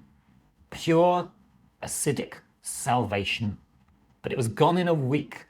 Then you're back to sucking salt and crunching biscuit beetles. The cook tried to pass off moldy onions as a cure, but one guy almost choked to death when it squirted in his mouth like a rotted jellyfish. That was the last time anyone trusted the onion cure. Historically, scurvy was the bane of long voyages, especially in the age before vitamin C had a name. Pirates knew the signs: swollen gums, weakness, bleeding from places that shouldn't bleed, but they didn't always know the cure. Some guessed right with citrus or pickled vegetables. Others just hoped they'd raid a port before their bodies gave out. You're hoping someone finds a single blessed lime in a barrel of fish hooks. And then there's smallpox. Or maybe it's the pox. Nobody's sure. One guy starts showing spots, then another, then another. Red bumps, fevers, shaking fits that make them gnash their teeth until the teeth snap off. They get isolated below deck, behind a row of barrels near the cargo hold. Someone sets up a ragged curtain, like that's going to fool the pox. The air down there starts to stink in a way even you haven't smelled before, and you've smelled things that would make a vulture cry. One by one, the sick stop moving. They get quiet. No screaming, no twitching, just still. Then after a few hours or maybe a day, their bodies are lifted in silence and slid off the plank with a single splash. No prayers, no coins over the eyes, just water. It hits you suddenly that there is no such thing as dying peacefully on a pirate ship. Every death is either loud and awful or quiet and suspicious. You can't get sick without someone eyeing you like you're contagious, like you might be the next reason they die. And if you are sick, you better hide it. A cough gets you side-eyed. A nosebleed gets you whispers. A bad fever? That's a rope around your ankle and a splash before nightfall. One night you wake up drenched in sweat. Your skin's burning, your legs ache, and your stomach is tight like someone's wounded up with a winch. You panic. You sick? Is it the pox, the scurvy, something's worse? You stumble to the deck, gasp in the night air, and retch over the side. A shadow passes behind you. No one says anything. That silence is worse than yelling. You don't know if you are being watched or measured. You start chewing on whatever you can find: dried seaweed, a bitter bit of root someone insists is medicinal, even the white, tasteless pulp from the bottom of an old barrel. Anything to keep your teeth in your head. You've started dreaming about oranges, not treasure, not gold, just a stupid, fat, juicy orange. You want to bite into it and let the juice run down your chin. You want the acid to sting your gums. You'd trade your hammock for one slice. Hell, you'd trade your sword. And then, one day, by some miracle, the captain announces you're stopping at a hidden cove to resupply. Not a port, too risky, but a place known for fruit trees and fresh water. The crew cheers like children. You've never seen the grown men cry over a pineapple before. You see it now. As you approach the shore, the smell hits you first. Green, that leafy, humid scent of plants not yet rotted or salted. The crew practically sprints onto land. You're one of the first off. You run, literally run, into the trees, part of the ferns, until you find a scraggly bush with something vaguely round growing on it. You tear one off. It might be a lime. It might be a moldy potato. You don't care. You bite into it and weep. Actual, honest weeping. The juice burns your gums and tastes like a miracle. You pick a dozen more and shove them into your shirt. Others do the same, hooting like madmen, drunk on vitamin C and freedom. Of course, not everyone's lucky. By the time the ship leaves the cove, 2 more men have been buried. One from fever, one from a cut that turned black. The sea gives and the sea takes. But you're alive, your teeth are still in your mouth, barely. Here's a curious fringe fact. Some pirates believed that the box was a curse passed by sirens. Sea spirits punishing men for plundering sacred waters. Sounds ridiculous, until you see someone covered in sores, babbling nonsense. And you swear you hear something whispering in the waves. You shake it off, but that night, you sleep with your back to the hull, ears covered. There's still debate among historians about how often pirates suffered from disease compared to other sailors. Some argue they had better access to shore, so they were healthier. Others claim the lack of routine medical care and wild lifestyles made things worse. Either way, one thing's for sure, a pirate ship was a floating petri dish. You might survive the navy, survive battle, survive storms, and still be taken down by a rotten tooth. And so, every morning now, you check your gums. You run your tongue along your teeth, count them like treasure. You watch the spots on your skin. You sniff the air, always listening for the telltale rattle of someone too sick to hide it. You tell yourself you're okay, that you're lucky, that you've got time. But you don't say it out loud. You don't want the sea to hear you. You always thought the Jolly Roger meant fun. Black flag, skull and crossbones, maybe a little yo-ho-ho, and a parrot squawking for comic relief. Something from a storybook. But now, standing at the base of the mast, watching that ragged flag snap in the wind like a dare, you realize the truth. The Jolly Roger is not a joke. It's not a costume or a fashion statement. It's a threat, a warning, a confession. It says, we are monsters, and we're proud of it. The day starts clear, the sky a perfect dome of blue. You're trimming sail, thinking maybe, just maybe, you'll get through 24 hours without vomit, fire, or death. Then the lookout calls it, sails on the horizon. You expect the usual scramble, the whooping, the rush, but something's different. The captain doesn't order you to hide, doesn't tell you to hold fire or sneak up quiet. He grins and says, run up the flag. You do it. You haul the rope, and the Jolly Roger unfurls. Not the one you're used to either, not the cartoony skull. This one's got a skeleton holding an hourglass and a spear, standing over a bleeding heart. It's terrifying. Even the paint is uneven, like someone carved it with their own fingernails in a fit of rage. And you realize this is a specific message. This one says, surrender now, or die screaming. That's the point of pirate flags. Every symbol has the meaning. Some signal mercy, others promise torture. Historical pirates used dozens of different flags. Hourglasses for time's running out, spears for we like violence, bleeding heart you for we enjoy watching you suffer. And the black background? That meant you might live if you surrender. Red meant no survivors. This flag is black, but there's a red smear across the skeleton's face that might just be old blood. The merchant ship you're pursuing sees it. You can tell by how they start turning, how their sails catch more wind. They're running. Your captain loves that, says it makes the chase sweeter. The crew cheers like they're at a sporting event, not about to commit felony murder at sea. You stand back, clutching the rigging, trying not to look seasick or scared or both. And here's the nasty twist. The flag isn't just for them, it's also for you. A reminder, a contract. You sail under that thing, you agree to what it stands for, you become the monster. You're no longer someone who was forced aboard. You're not a victim anymore. You're part of the message. That shakes you more than the chase. When the ship's finally closed, the captain has the flag lowered halfway. You think it's a mistake until Elias tells you that's part of the show. Half-mast means we're mourning, Kuriusma, he says. Usually for you, sure enough, the merchant ship slows.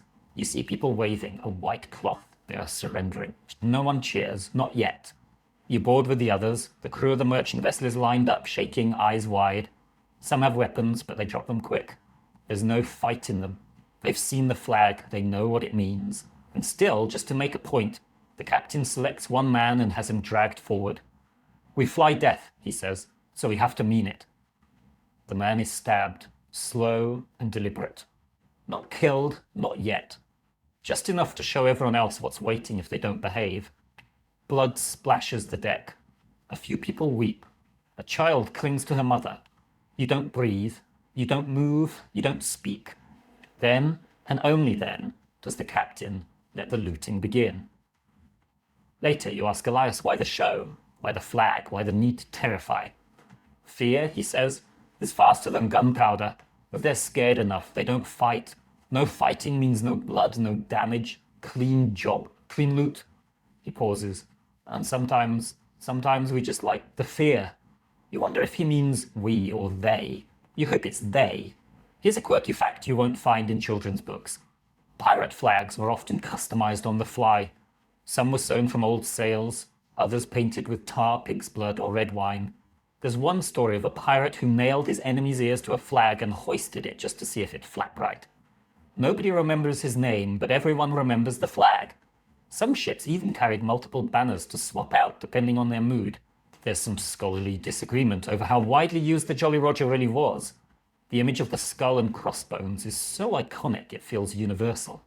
But some historians argue most pirate-lit ships either use plain red or black flags, or no flag at all until the last second. The Jolly Roger, in all its stylized glory, might be more myth than fact. Doesn't really matter to you now. You saw one today, and it changed things. The merchant ship is stripped clean. Crates of cloth, tobacco, a few chests of silver. One passenger, a girl with red hair and a sword at her side, is invited to join the crew. She declines, politely. The captain smiles, says he likes her fire. She's allowed to leave, and you don't ask what would have happened if she'd said yes. You return to your ship. The flag is still up. Tattered now, the wind chewing at the corners. You stare at it as the sun goes down, thinking about what it's become. Not a banner, a confession, a dare, a mask you wear so long you forget your real face. That night, someone paints a new symbol on one of the sails, a crude skull with burning eyes. You ask who did it. No one answers. No one has to. It's just the ship announcing what it is now, and what you are too. You lie in your hammock, eyes open, the flag burned into your mind. You wonder what would have happened if the merchant crew had fought back. You wonder what kind of person you've become that you didn't stop the stabbing. You wonder if the Jolly Roger is flying inside your chest now, waving silently behind your ribs. Because here's the truth. The flag is more than fabric. It's a line. And you're on the wrong side of it now. There's a sound that always makes your stomach twist, no matter how long you've been at sea. It's not cannon fire, not even the cursing of splintering wood. It's quieter than that. It's the creak of rope being pulled tight, the kind that loops around wrists or ankles or a man's throat. It's the prelude to punishment.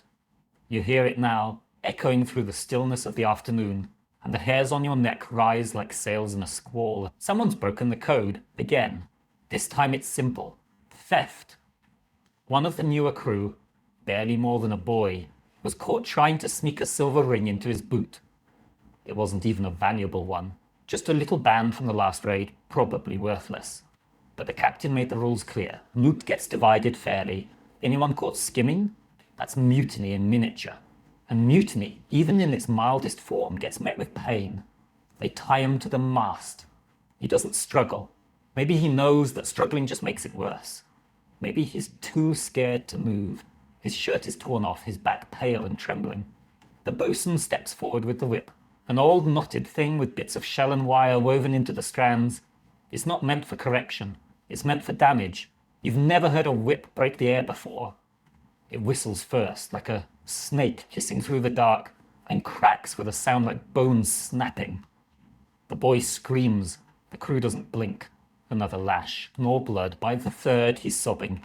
By the fifth, he's quiet, just breathing raggedly, eyes wide and distant, mouth moving like he's praying or cursing or both. You turn away. Not because you're noble, because if you watch too long, someone might think you enjoyed it. And that's worse. On a pirate ship, too much sympathy is weakness. Too much interest is sadism. The safest thing is detachment. So you walk to the rail and stare out at the sea, pretending the salt wind stings your eyes. Pirates were brutal, but they weren't lawless. They had systems. Punishment wasn't chaos. It was ritual. Whippings, maroonings, beatings, even executions, all followed an unspoken code. You broke the rules, you paid, and it didn't matter if you were new or seasoned. The punishment was often public, a lesson to everyone else, not just to scare, but to remind. A pirate crew couldn't afford freeloaders or liars. One loose thread and the whole ship unraveled. There's talk sometimes of a man named Holtz, no one knows if he's real, who supposedly tried to poison the captain for a bigger share. They say he was tied to the bowsprit, spread-eagled like a scarecrow, and left there through a storm lashed by rain and wind until his skin peeled. like burnt parchment. When he finally died, they cut him down, not for burial, but to toss him to the sharks. Elias says that part's true. He claims he saw the sharks waiting under the hull. Some punishments are creative. The guy once drank too much grog, pissed in the water barrel, and got caught. He didn't get flogged. He got silence. No one spoke to him for 3 days. No one handed him food or water. No one acknowledged his existence. But on the 4th day, he cracked, stood on the rail, and started yelling nonsense. The captain called him back down. He refused. Then he jumped. The sea took him quietly. There's a fringe tale you hear one night during a game of dice, half-whispered between curses. The ship out of Nassau once punished thieves by sewing them into sailcloth and dragging them behind the boat. Not long, just enough to scrape the skin off. They called it the ghost tow. Supposedly, if you survived, they let you stay. You had to live with your skin half gone, but you got to live. That was the reward. Some historians argue that these punishments weren't as common as legends make them sound. They claim that pirate crews relied more on social pressure, voting, and practical consequences, like gucking shares or demotion. But those are historians sitting at desks, dry and safe. You've seen what happens when someone breaks the code out here. The lash is real. The bruises don't lie. Fear is a faster teacher than fairness. After the flogging, the boy is cut down. He collapses onto the deck, twitching. Someone hands him a dirty rag to bite. No one helps him up. He has to crawl below on his own. Whether he stays or jumps ship at the next port, no one knows. What matters is that everyone saw what happens when the rules get bent. The crew moves on. Lunch is served.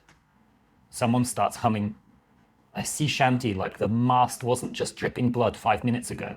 You clean your blade that evening, even though it hasn't seen use today. You do it because it's something to focus on. Something mechanical. One stroke, then another. Elias sits nearby, quiet as ever, running his fingers over the grip of his pistol like it's a talisman. Neither of you speaks. You've learned by now that the worst wounds aren't always from battle. Sometimes they come from inside, betrayals, whispers, quiet cruelty. There's no honor in watching someone bleed out for a ring. There's no pride in tying a man to a mast. But there's survival. And in pirate life, survival always wins. There's an eerie moment after nightfall.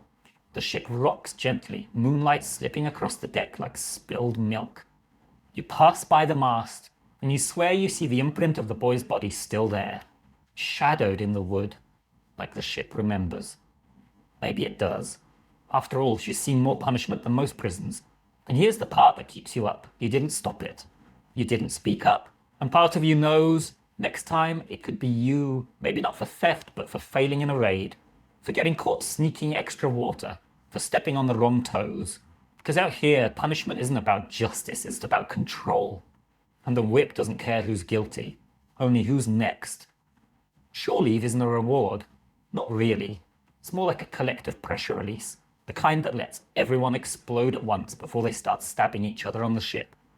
You hear the word, port, and the crew cheers like children who've been promised candy in a fist fight.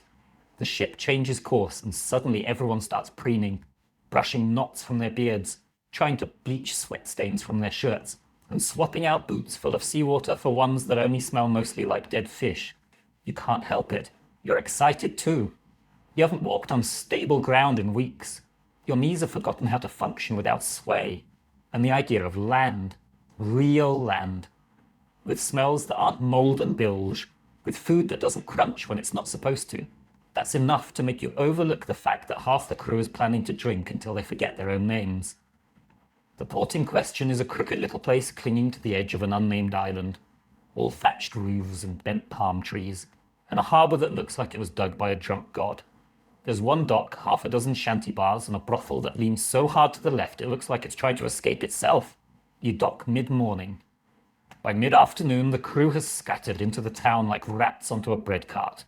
The first punch gets thrown before you even make it down the gangplank. 2 men fighting over who gets to disembark first. One ends up in the water, laughing and bleeding from the nose. Everyone cheers. You step around them and follow Elias, who's already halfway down the dock, moving with the calm purpose of a man who knows exactly where he buried his last stash of emergency rum. Port days follow a certain pattern. Drink, fight, gamble, regret. Not always in that order. You make it to a tavern called the Drunken Gull, where the floor is mostly sand and the roof leaks grog from the second story. Inside, it's chaos. Tankards slam, Dice clatter.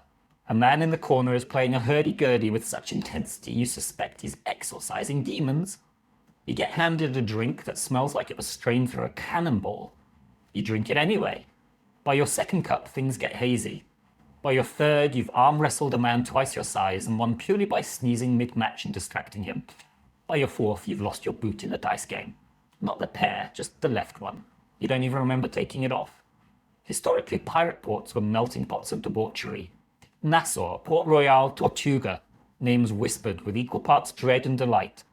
They were places where pirate ships could resupply, unload stolen goods, and more importantly, let their crews go wild. Tavern owners welcomed them for the gold, locals tolerated them for the chaos, and the pirates, they came for everything the sea denied them: food, flesh, and forgetfulness. You stumble outside around dusk.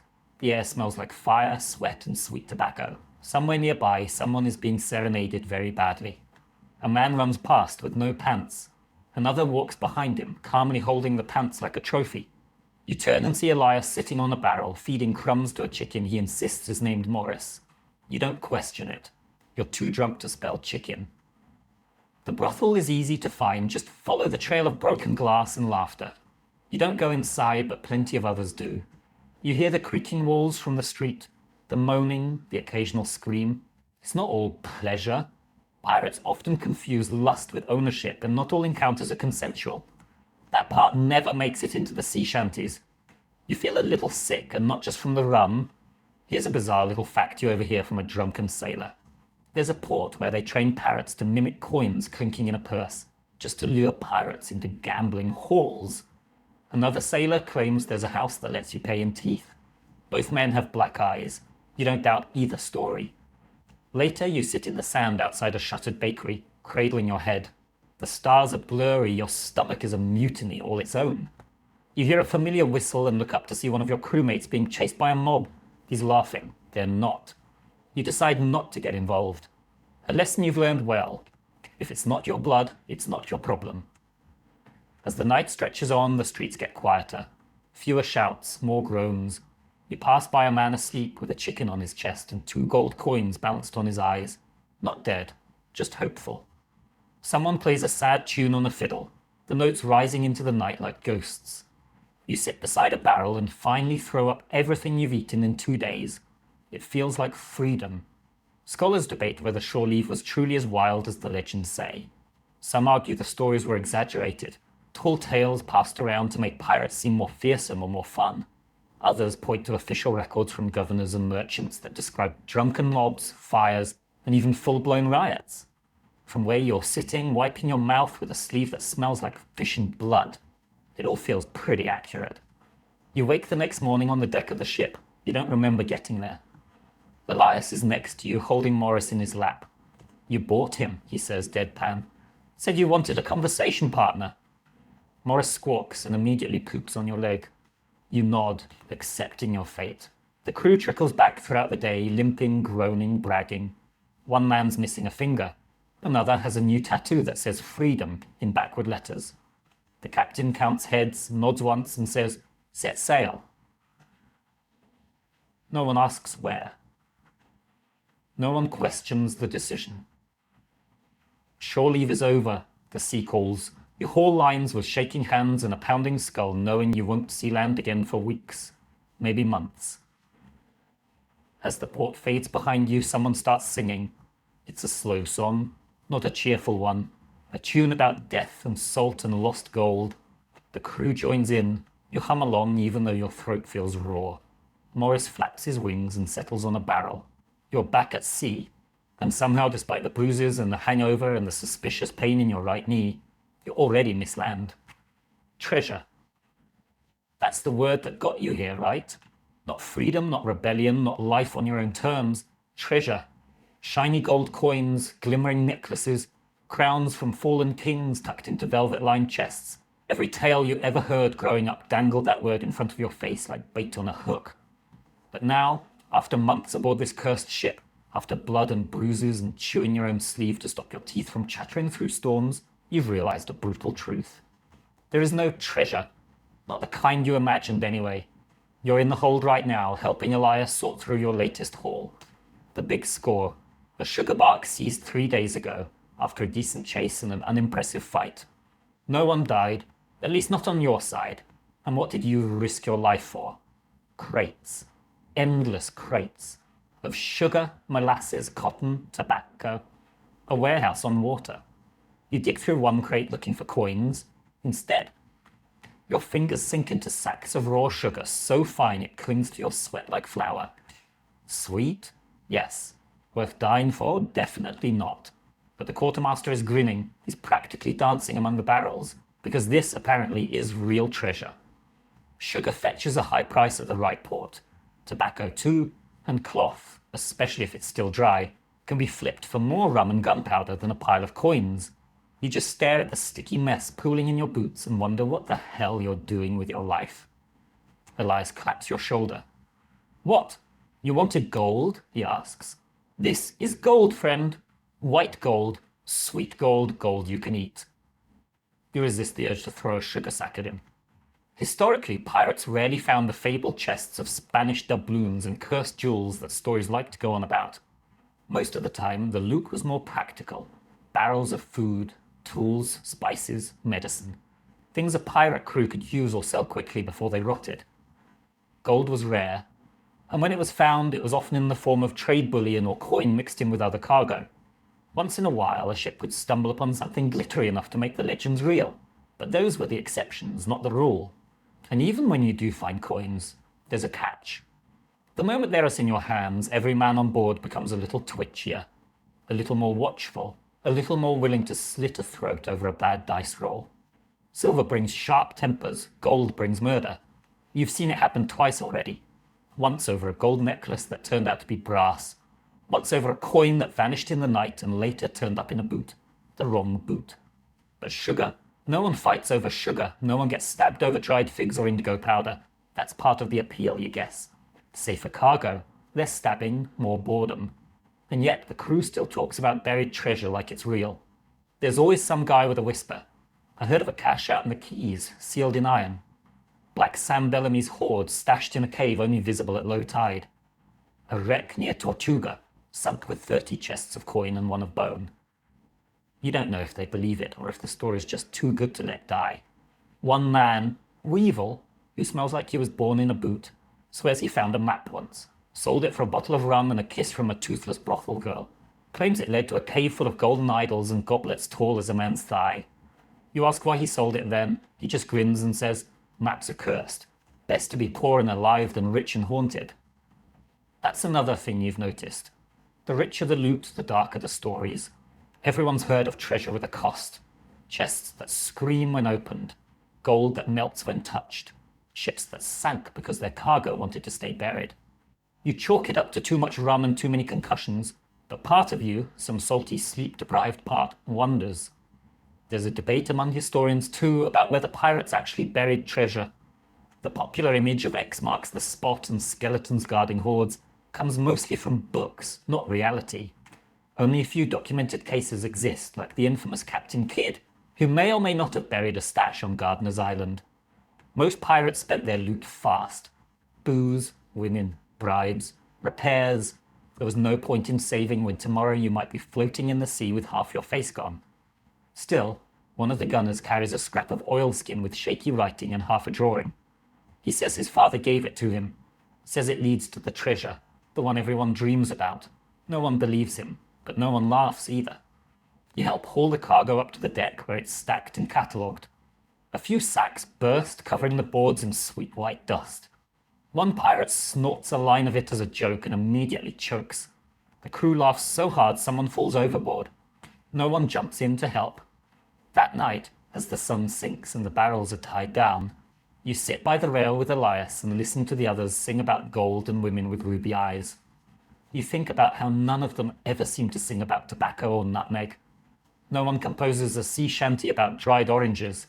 And yet here you are, sailing from death to death for sugar. You still dream about gold sometimes, coins tumbling through your fingers, a chest so full you can't see the bottom. You wake up with your hand closed tight, gripping nothing but splinters. Here's a strange little fact.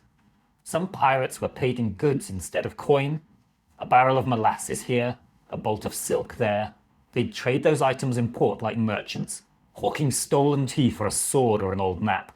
That makes you laugh a little. Pirates playing shopkeeper. You guess everyone's got bills to pay. You glance at the horizon, dark and wide and endless, and think, maybe the real treasure is just surviving long enough to spend anything at all.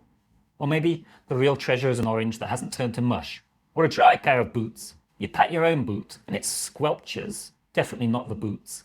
It starts with a woman's voice shouting over the wind. Not a scream, not a shriek, just a barked command in a language you can't place.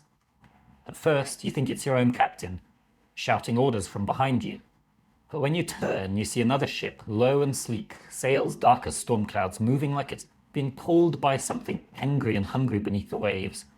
And standing on the forecastle, arms folded, chin high, is a woman.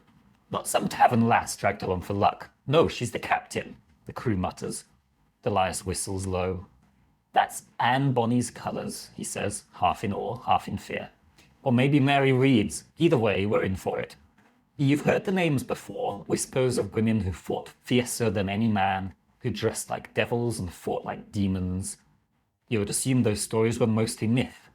Turns out they're standing 30 feet away, armed to the teeth and staring down your entire ship like they're picking out which part to sink first. Your captain doesn't lower the Jolly Roger. That would be weak. Instead, he calls for a parley. A rare thing. Risky, but sometimes necessary when the other side looks like it knows what it's doing, and worse, enjoys it. A rowboat is lowered. You're chosen to row. Of course, because who wouldn't want to row straight into a ship captained by a legend? You keep your head low as you cross the water. Up close, their ship is different from yours. Sleeker, better maintained, less vomit-stained, for one thing. There's a strange sense of order. The ropes are clean, the deck is scrubbed, and the crew, mostly women, not all, but a lot. Some with swords longer than your leg. One with a pair of pistols slung across her chest like they are part of her ribs. You're ushered aboard and brought before the captain. Her name's not Anne, or Mary. She tells you to call her Maud, just Maud. Her eyes are bright green and colder than seawater on a winter morning. Her hat is huge, ridiculously huge. You wonder if she wears it to keep the sky from falling on her. The parley is short, efficient. She wants part of your last haul. She knows what you took. She knows where you took it from. She even knows how many barrels of molasses you brought aboard. No one asks how, spies probably, or informants in port. Doesn't matter. She offers a split. 50-50, or she takes all of it by force. Your captain wisely accepts. He knows a losing hand when he sees one. And from the twitch of Maud's fingers near her pistol, he knows she'd enjoy making him regret saying no. The deal is struck. No shots fired. No blood spilled. That's rarer than buried gold. Back on your ship, the mood is mixed. Some are angry at the split. Others relieved.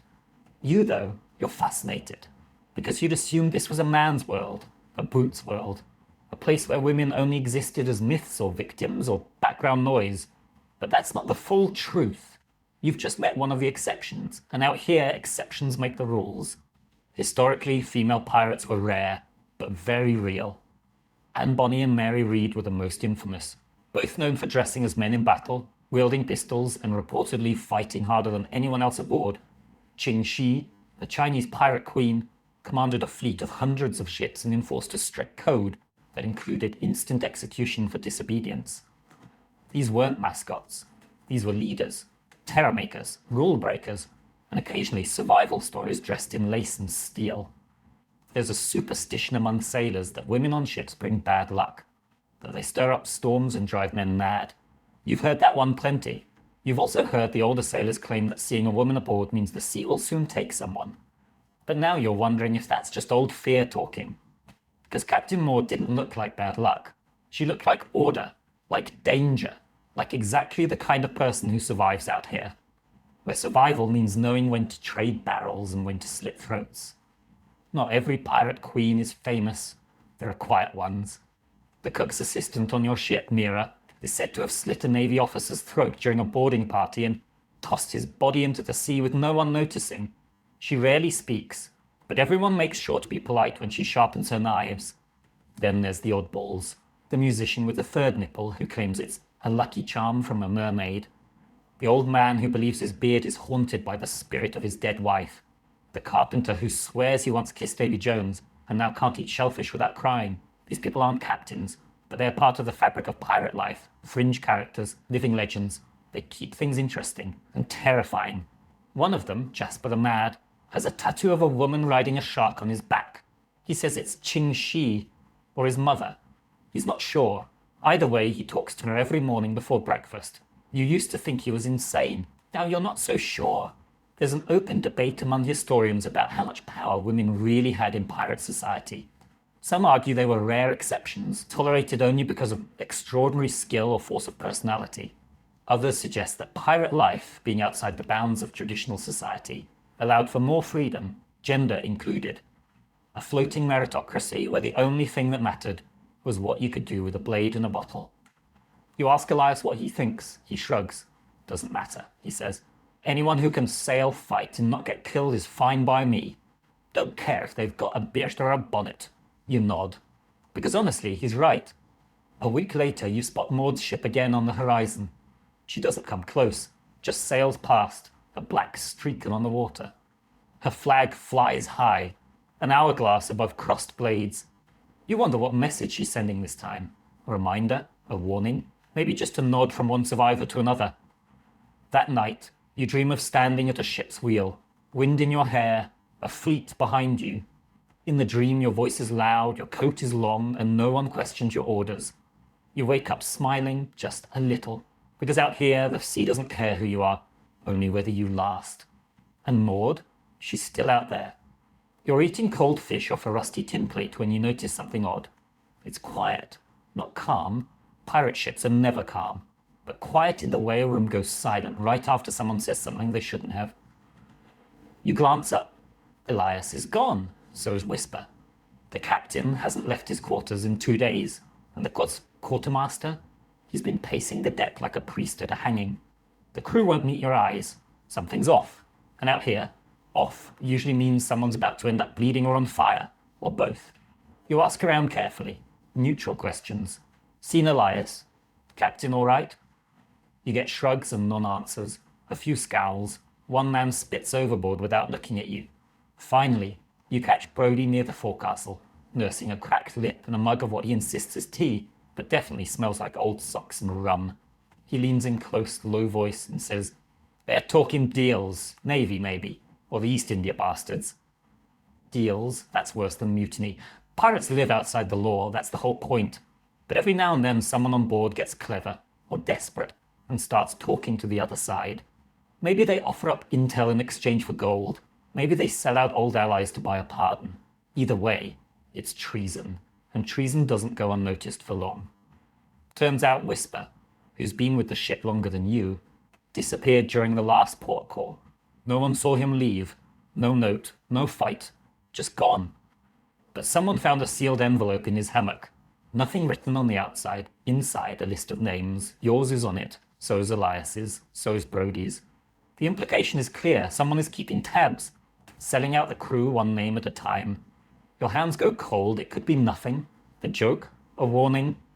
Or it could mean that the next time you dock, someone's waiting with shackles and a gallows already built. The crew starts to fracture. People talk in corners now. Arguments bubble just beneath the surface. At night, hammocks are quieter. But not because people are sleeping. They're listening, watching. You keep your blade closer than ever and make a habit of sleeping with one eye half open.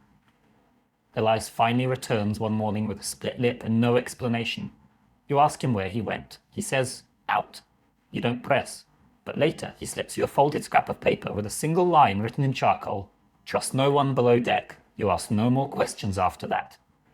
The captain emerges the next day, looking older than you remember. Eyes sunken, jaw set. Yin. He orders a course change, away from the usual trade lanes. That's when you know he's scared. Whatever Whisper was doing, whatever deal was struck, it's big enough to spook the man who once laughed while being shot at. The captain says nothing about the note, nothing about the list, but the sails are tightened, the guns cleaned, and no one leaves their post. Then you notice the ship following you. It's subtle at first, as just a dot on the horizon. A merchant vessel, maybe. Then it gets closer. Never gaining, never falling back, just there. You sail left, it follows. You slow down, it slows too, always out of cannon range, always watching. Some say it's a Navy spy ship, others say it's another pirate crew that knows about the list. A few whisper that it's Whisper himself, captaining a ghost ship with a hold full of your names and a crew of informants. That night someone sets fire to the water barrels. That's when things truly fall apart. Fire on a ship is nightmare fuel. Even a small flame can become a floating funeral in minutes. Luckily, it's caught early. The flames are stomped out, but the barrels, gone, cracked, smoking and leaking into the planks. You'll survive maybe 3 days without fresh water. The captain demands names. No one answers, so he chooses one. A man named Franz, too slow to deny it, too drunk to fake innocence. He's tied to the mast, accused of sabotage. He cries, begs, says he knows nothing. It doesn't matter. He's not punished. He's executed. You watch the crew swing from paranoia to relief to guilt in under a minute. Here's a fringe fact for you. Some pirate crews employed informants on purpose. Ships needed eyes and ears, especially on long hauls when tempers flared. The informant wasn't always punished. They were often protected, if they served the right master. Loyalty wasn't about morals. It was about survival. There's scholarly debate about whether pirates truly had organized spy networks among themselves, or whether betrayal was just part of the job description. Some records suggest pirates worked with local officials to tip off approaching Navy patrols. Others paint pirates as chaotic, isolated bands with no interest in long games. Your ship feels like both at once, wild and calculated, loyal and suspicious, a floating contradiction. You begin to suspect everyone, even Elias, even Brody. You trust no one with your food, your weapons, your secrets. You carve a little mark into the wall beside your hammock each morning, a tally of how many days you've stayed off the list. So far, you're up to 4, then someone scratches a mark through your 3rd tally. Just one clean line. The next morning, a new sailor is missing. No splash was heard, no note was left. His hammock hangs empty, swinging gently, as if someone climbed out and never came back. The sea looks calm, but you know better. The ship behind you is gone now, vanished sometime during the night. Maybe they turned back, maybe they were never real to begin with. But the damage is done, no one trusts anyone. And in a place like this, that's a kind of slow poison you can't bleed out. You sit on the deck, sleepless, sword in your lap, watching the waves for signs of movement. Elias joins you but doesn't speak. The silence between you is the only language that makes sense now. Behind you, someone coughs in the dark, someone else mutters about seeing a light on the water. You grip your blade tighter. You don't know who sold out the crew. You don't know who'll be next. But one thing is certain. This ship is sinking from the inside. The first cannonball comes without warning. No flag, no distant shout, no glimpse of sails. Just a thunderclap of sound, a column of water erupting 10 feet off the port bow, and then a voice, your voice screaming, naval ship. Before your brain even catches up, the deck erupts into chaos. Men scramble, orders are barked, ropes are hauled and tied without thinking. You've drilled for this, you've feared this. But drills aren't battle, and nothing about this feels like practice. You see it now, slicing through the morning fog like a blade. A white-sailed warship, the flag of a king snapping above its deck. It's bigger than you, taller, heavier. You can practically hear the polished brass and starch in its sails, and it's coming for you like it knows your name. This is the worst case scenario. Not just because they outgun you, but because they hate you. The Navy doesn't see pirates as criminals. They see you as a disease, something to be eradicated. You've burned their ships, stolen their goods, humiliated their officers. This isn't about justice, it's about revenge. The captain bellows for speed. You and Elias scramble to the rigging, hands roar as you haul sail. The ship groans as it leans into the wind, like even the planks know what's coming. Another cannon fires, this one closer. The splash coats you in sea spray. You don't look back. Looking back wastes time. Looking back gets you dead. But no matter how fast you move, the Navy is faster. Their hull cuts the water clean. Their gunners fire in organized rhythm, boom, boom, boom, a deadly heartbeat. One shot grazes the stern, sending wood shrapnel flying. You hit the deck hard, arms over your head. When you rise, the world is louder and smaller and spinning. The next order comes, ready the guns. You've got fewer cannons, half your powder is damp, and one of the gunners has been blind in one eye since a drunken mishap involving grog and a torch. You're not hopeful, but you move anyway. That's what battle does. Makes you move even when hope's already abandoned ship. The first pirate shot misses. The second hits. A lucky strike, one of the enemy's sails tears, flapping like a wounded bird. The crew cheers, but it's short-lived. The Navy fires back with a full broadside. You feel the impact in your teeth. The ship rocks like it's trying to throw you off. A chunk of railing explodes. Someone screams. You see Elias go down. You crawl to him, heart in your throat.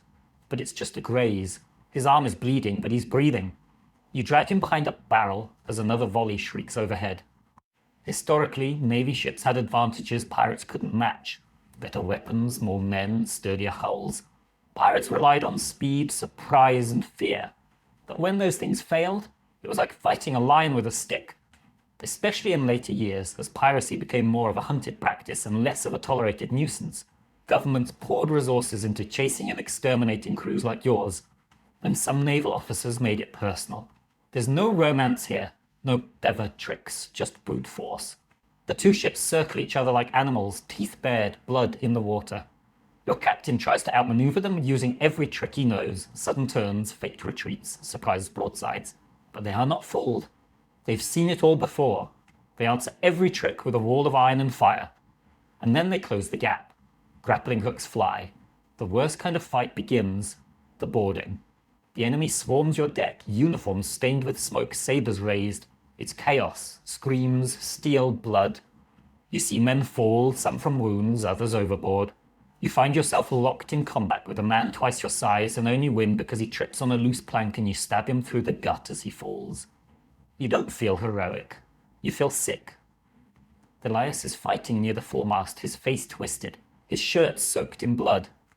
Not all his, maybe not even mostly his. He's still on his feet. So are you. That's what counts. You don't know how long the fight lasts. 10 minutes? An hour? Time breaks apart in battle.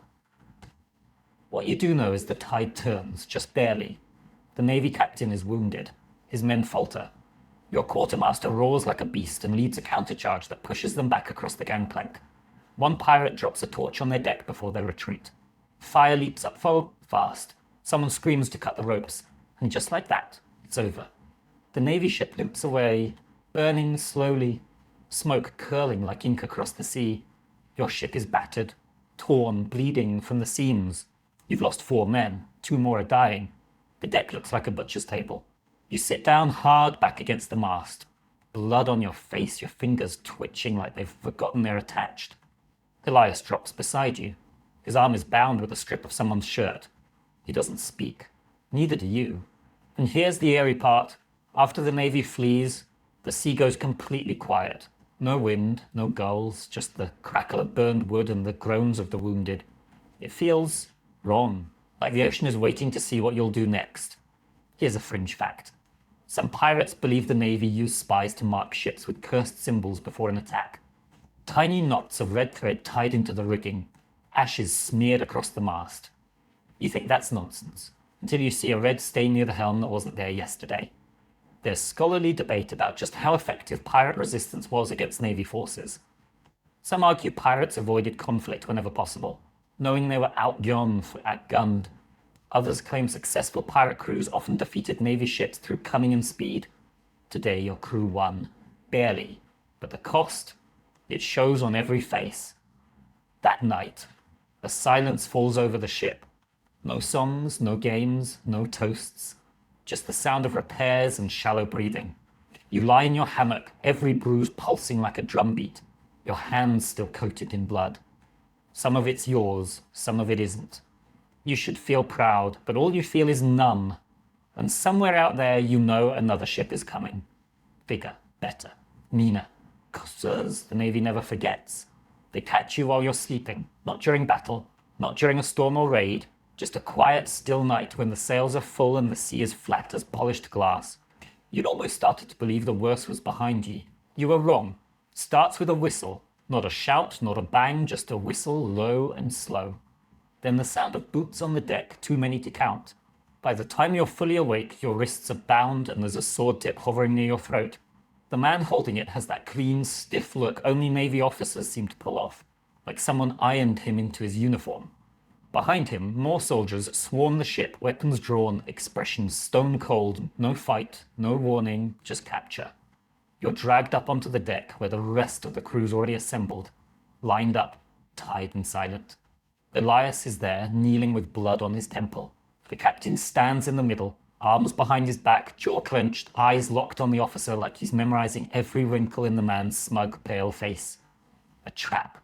Of course it was. Whisper. The list. The shit that trailed you for days. This wasn't a random patrol, it was a plan. You feel stupid for not seeing it sooner, angry at yourself and terrified. They make you kneel. The officer reads a proclamation in a bored nasal voice, something about piracy, treason, theft of crown property, disturbing the peace of civilized waters. You catch the words to be tried and hanged in accordance with His Majesty's law. The crew listens in stunned silence. One man starts sobbing, another laughs long and hollow. You just stare at the deck and try not to throw up. Pirates didn't always die in battle. Capture was common. Navy ships could outrun you, outgun you, and sometimes outsmart you. When they took you alive, it wasn't for mercy. It was for the theatre. Public trials, public hangings, a reminder to everyone watching that the crown had teeth and they knew how to use them. You're loaded into a navy brig the size of a merchant's outhouse and twice as filthy. They cram you in with 10 other men shoulder to shoulder, ankles chained air thick with sweat and piss. It's dark. No windows, no airflow, just the occasional creak of the hull and the stink of fear. The next few days pass like molasses. Time slows, then stops, then starts crawling backward. You sleep in bursts, hunched over your knees. You eat hard tack that tastes like sawdust and iron. You drink water from a wooden cup with someone else's teeth marks on it. You try to speak to Elias, but they've separated you. Everyone looks the same in the dark, tired, bruised, haunted. There's a rumour spreading the Navy's taking you to Port Royal, the big one, gallows tall enough to be seen from the sea. They like to hang pirates in batches there. Makes for better crowds. You hear someone say they once hanged 6 men in a row and left the bodies up for days. Someone else says they dipped them in tar first. Keeps the birds away. You ask the man beside you how long the trip will take. He just mutters, too long for the lucky ones, not long enough for the rest. You try to remember every step that led here. Press ganged onto a ship, flogged for nothing, starved, betrayed. And somewhere in there, you became something worse. A pirate, a thing to be caught, tried, displayed like a butcher's prize. You think of the townsfolk who'll come to watch. Parents holding up their kids to get a better view of your neck snapping like dry wood. You think of Elias, of Brody, of the boy who was flogged for stealing a ring. You wonder how many of them will make it to the trial. You wonder if you even want to. Here's a strange little fact. Some pirates, when captured, confessed to crimes they hadn't committed, just to sound more impressive. They wanted to go down in history, be remembered as legends instead of losers. Others begged, pleaded, wept for mercy, swore they were just passengers, forced aboard. Some even were passengers. Didn't matter. If you were caught on a pirate ship, you were guilty by proximity. One night a guard stops at your cell and mutters, "You've got a visitor." You're hauled to a tiny room where a man in powdered wig and ink-stained fingers waits with a stack of papers. He's a scribe, wants your statement, your confession. He's offering a deal, sort of, cooperate, name names, and maybe, just maybe, you get a stay of execution. Maybe even a pardon. You stare at him for a long moment. Then you smile and ask, "You got any oranges?"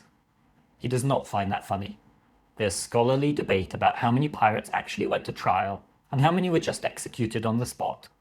Some sources say trials were mostly for show, foregone conclusions with scripted outcomes.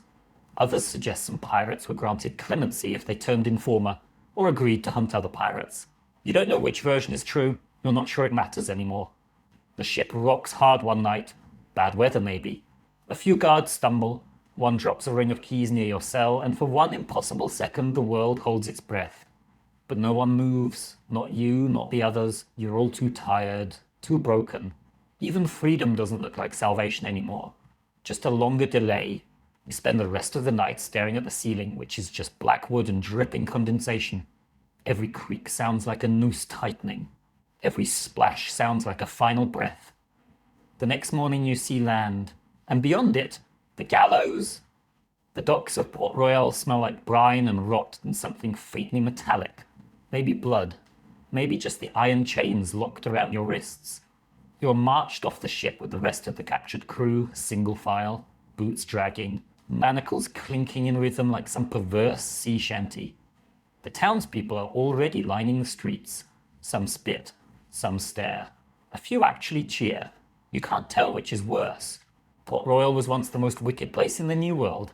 A pirate haven, a paradise of sin and rum and poorly made decisions. But now, it's the Crown's gleaming example of order. Cleaned up, smoothed out, purged of its pirate soul and replaced with gallows lawmen and preachers who speak with the same authority as cannon fire. You feel it immediately. That smug, suffocating sense of righteousness. The kind that doesn't just want you dead, it wants you erased. You're told your trial is scheduled for the next morning, quick and efficient. They don't want pirates rotting in their cells. They want them swinging in the sun. You've heard the phrase before, the king's justice waits for no man, especially not one who's already been judged by the colour of his sails. That night, you and Elias sit against the wall, silent at first. Then he says, "You think they'll let us say anything before?" You shrug, probably, a few words, some dramatic gesture, something to remind the crowd that you're not just meat. Elias nods like that's enough. Then he laughs, low and bitter. "I always thought I'd die at sea, not on a stage." You don't know what to say. Neither of you sleeps. The trial is more of a performance than anything else. The courtroom's packed. Journalists, the locals, officers in spotless uniforms, they call your names one by one, and each of you gets the same treatment. Charges read aloud like scripture, a quick nod from the magistrate, and then a moment to plead. You say not guilty just to say it. So do most of the others. One man screams that he was never a pirate, that he was kidnapped and forced to scrub decks. No one believes him. The judge doesn't even blink. The prosecution reads a list of your crimes, some true, some exaggerated, some you're pretty sure someone else did entirely. There's no jury, just the gavel, the judge, and the sentence already waiting behind his teeth. You glance at the crowd and see no sympathy, just curiosity, hunger. They want a spectacle. They came for blood in daylight. Historically, pirate trials were public events, part deterrent, part entertainment. Records show gallows packed with spectators, children eating sugared fruit as men swung. Sometimes ministers were brought in to pray with the condemned. Other times, convicted pirates were forced to read pre-written confessions, rehearsed like actors before an execution. And then there were the rare few who used their final moment to curse the court, the crown, and everyone within earshot. You're sentenced before noon, guilty of piracy, theft, assault on officers of the crown, and lawful seizure of cargo, and generally wicked behaviour unbecoming of a subject of His Majesty. The phrase makes you laugh. The guards don't. Execution is scheduled for the following morning, fast, efficient, and publicly posted. You get one last meal. Bread, cheese, something pretending to be stew. Elias offers you half of his. You don't ask why. You just eat in silence, savouring every bite like it's worth more than gold. That night, a minister visits your cell, a small man with a huge book and watery eyes. He asks if you'd like to pray. Elias tells him to go bugger himself with a crucifix. The man leaves. You almost laugh again. Then Elias turns to you and asks, "You think it was worth it?" And the answer should be no. It should be no, but part of you hesitates. You think of the open sea, the freedom, the wild nights. The laughter on the deck under a blood-orange sky. The wind in your face as you cut through the waves like a blade. The moments when, for just a second, you were more than you'd ever been on land. But then you think of the blood, the hunger, the betrayal, the whip, the fire, the way men scream when they're dying, the way your stomach dropped when the Navy cannons roared, the look in a child's eyes on a ship you raided. Pure fear. You think of that. You look Elias in the eyes. "No," you say. He nods. "Me neither." There's a fringe account about a pirate who, facing execution, tricked the court by faking madness, chewed off a finger, screamed about sea demons, claimed to be Neptune's bastard son. They delayed his hanging for months. Some say he escaped. Others say they hanged him anyway, just upside down as a final joke. You wonder if you should have tried something like that. Too late now, you don't sleep. Not because you're scared, though you are, but because you want to remember every second. You watch the moon drift through the bars. You listen to the wind. You count every breath like it matters. In the morning, they come with chains. They march you to the gallows in a line. People cheer. Some boo. One woman throws a flower. You step onto the platform, and the rope is heavy around your neck.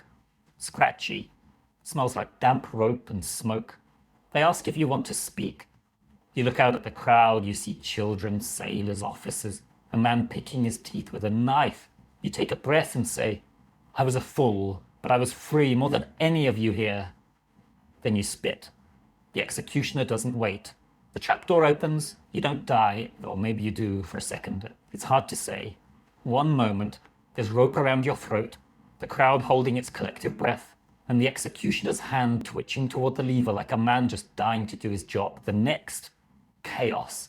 The kind that doesn't start with a shout or a gunshot, but with a scream from the gallows crowd that turns into a wave of voices, all shouting at once. Then comes the blast. Boom! Louder than any cannon you've ever heard. The gallows rocks. Dust fills the air. Something falls. Someone's yelling fire, and another voice is screaming ambush. Your eyes sting from the smoke. The rope loosens but doesn't fall. You're coughing dizzy, still dangling, but your boots find a broken board. Just enough leverage to stay conscious. Then hands, familiar ones, grab your legs, cut the rope, drag you backward through the confusion. It's Elias, blood running down one side of his face, shirt torn, eyes wild. Come on, he yells, like you've just been asked to take a casual stroll and not flee your own execution. Around you, chaos blooms like rotten roses. The crowd is scattered, some running, some looting the corpses already down. A portion of the gallows has collapsed, probably the result of that first blast. Where there was once a stage, there's now shattered timber and twisted rope. You see a body still swinging from a half-broken beam. Not moving, not lucky. You don't know how it happened. You don't stop to ask. Elias is pulling you through smoke and panic, and the guards are trying to regroup, but they can't see 5 feet ahead through the choking grey. Somewhere a pistol cracks. A musket answers, then a second explosion, smaller this time, but closer. Pirates. They came back. Well, some of them, at least. Later, someone will claim it was Maud and her crew slipping into port under the cover of night. Another will swear it was a local smuggler ring bribed to raise hell as a distraction. One drunk, ranting wildly in a tavern 2 weeks later, will say the devil himself came up through the ground and tore the gallows down. You'll never know for sure. What matters is that you're running, bleeding, barely breathing, and somehow they're free. Elias drags you down alleyways you barely remember seeing on the way into town. You leap over barrels, duck through fences, push through stunned bystanders who drop baskets and curses in equal measure. A horse rears and bolts. A woman screams that the pirates are killing everyone. You try to shout back that you're not, at least not today, but your voice is gone, strangled by rope and smoke. Eventually you reach a low building near the edge of the docks. Someone inside whistles, a bird call, low and sharp, and the door opens. You tumble inside and collapse. You think you might pass out. Elias slaps your face lightly. No dying, he mutters. Not yet. Inside, there are others. Fugitives like you, some in navy gear, stolen and bloodied. One girl with a bandolier of pistols. A boy with a sack of bread who looks 12 and terrified. You recognize 1 or 2 from your crew. Others are new. But the look is the same across every face. We survived somehow, for now. They have a skiff, small, leaky, but it floats. The plan is simple. They'll wait until nightfall, slip out through the southern inlet. Pray no one's watching. If you're caught, it's the noose again, if you're lucky. More likely a musket to the gut and a slow bleed in the mud, and so you wait. And every minute feels like a year. Someone hands you water. You drink. It tastes like dirt and metal, but it's wet. Someone else gives you bread. You can't chew. Your throat's still raw. You just swallow and try not to gag. You finally ask Elias what happened. He shrugs. Saw an opening, took it. Had help. That's all he says. Historically, escapes like this were rare, but not impossible. Port towns were messy places, guards corrupt, locals indifferent. If someone wanted to spring a pirate from the gallows, they had to move fast and dirty with more luck than skill. There are reports of bribed hangmen slipping knots loose, gunpowder stashes planted under scaffolds, even paid actors starting fights to cover a getaway. No 2 stories are ever quite the same, which only adds to the legend. Here's a weird little fringe fact. One pirate, John Halfjaw Hawkins, allegedly escaped hanging by biting through the rope with his teeth. Took 3 tries, broke 2 molars, and still had to fight his way out of the square. He died later that week in a bar brawl over a spoon. You think about that and wince. At least your teeth are intact. By nightfall, your group is down to 6. 3 didn't make it. Guards, maybe. Or the crowd, doesn't matter now. The docks are still patrolled, but not as tightly. Everyone's cleaning up the mess. Counting bodies, looking for answers. You stick to the shadows, knees buckling with every step. The rope burns on your neck, itch like fire. Elias helps you into the skiff and you push off. The water is silent. Too silent. The kind of silent that screams in your ears. You row with shaking arms, muscles screaming, praying to a god you never believed in. Behind you, Port Royal smoulders quietly under moonlight. Gallows hanging empty. For now. You make it past the rocks, past the bay, and then, just like that, you're at sea again. Free. But not safe, not yet. The ocean doesn't welcome you back. It tolerates you, maybe. A sullen host allowing an unwanted guest to sleep on its floorboards just until sunrise. You and Elias drift in that leaky skiff for the better part of 2 days with nothing but a sack of mouldy hardtack, a flask of brackish water, and the occasional gull that swoops overhead like it's considering pecking your eyes out.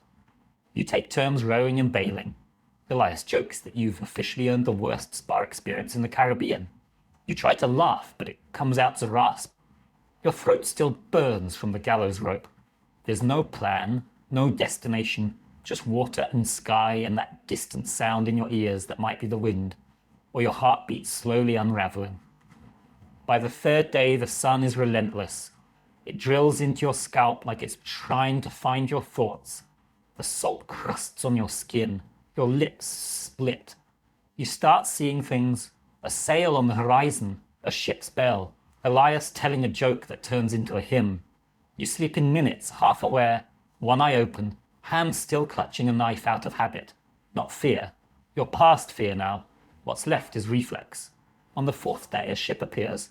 Real this time, low in the water. Fast, no colors flying. Your heart lifts, then sinks. Could be pirates. Could be slavers. Could be the same damn Navy patrols you just escaped.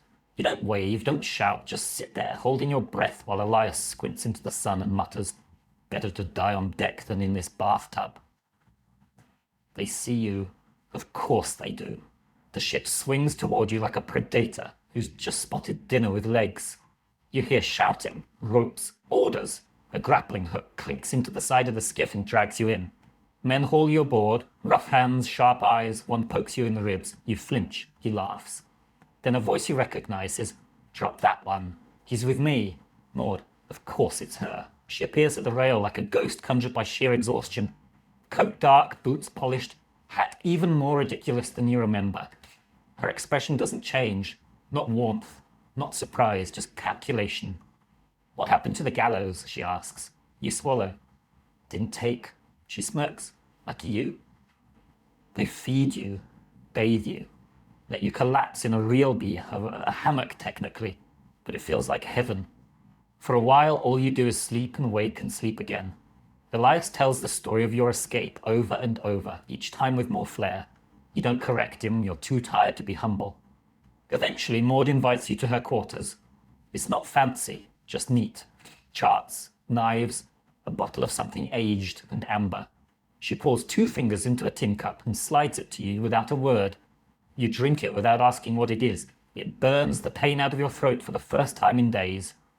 "You two," she says, gesturing to you and Elias, "have a choice." You raise an eyebrow. Elias just groans. "I can drop you at Tortuga," she says, "or I can keep you aboard. We've room. You've got gills, and I prefer crew who've stared at a noose and come back swinging."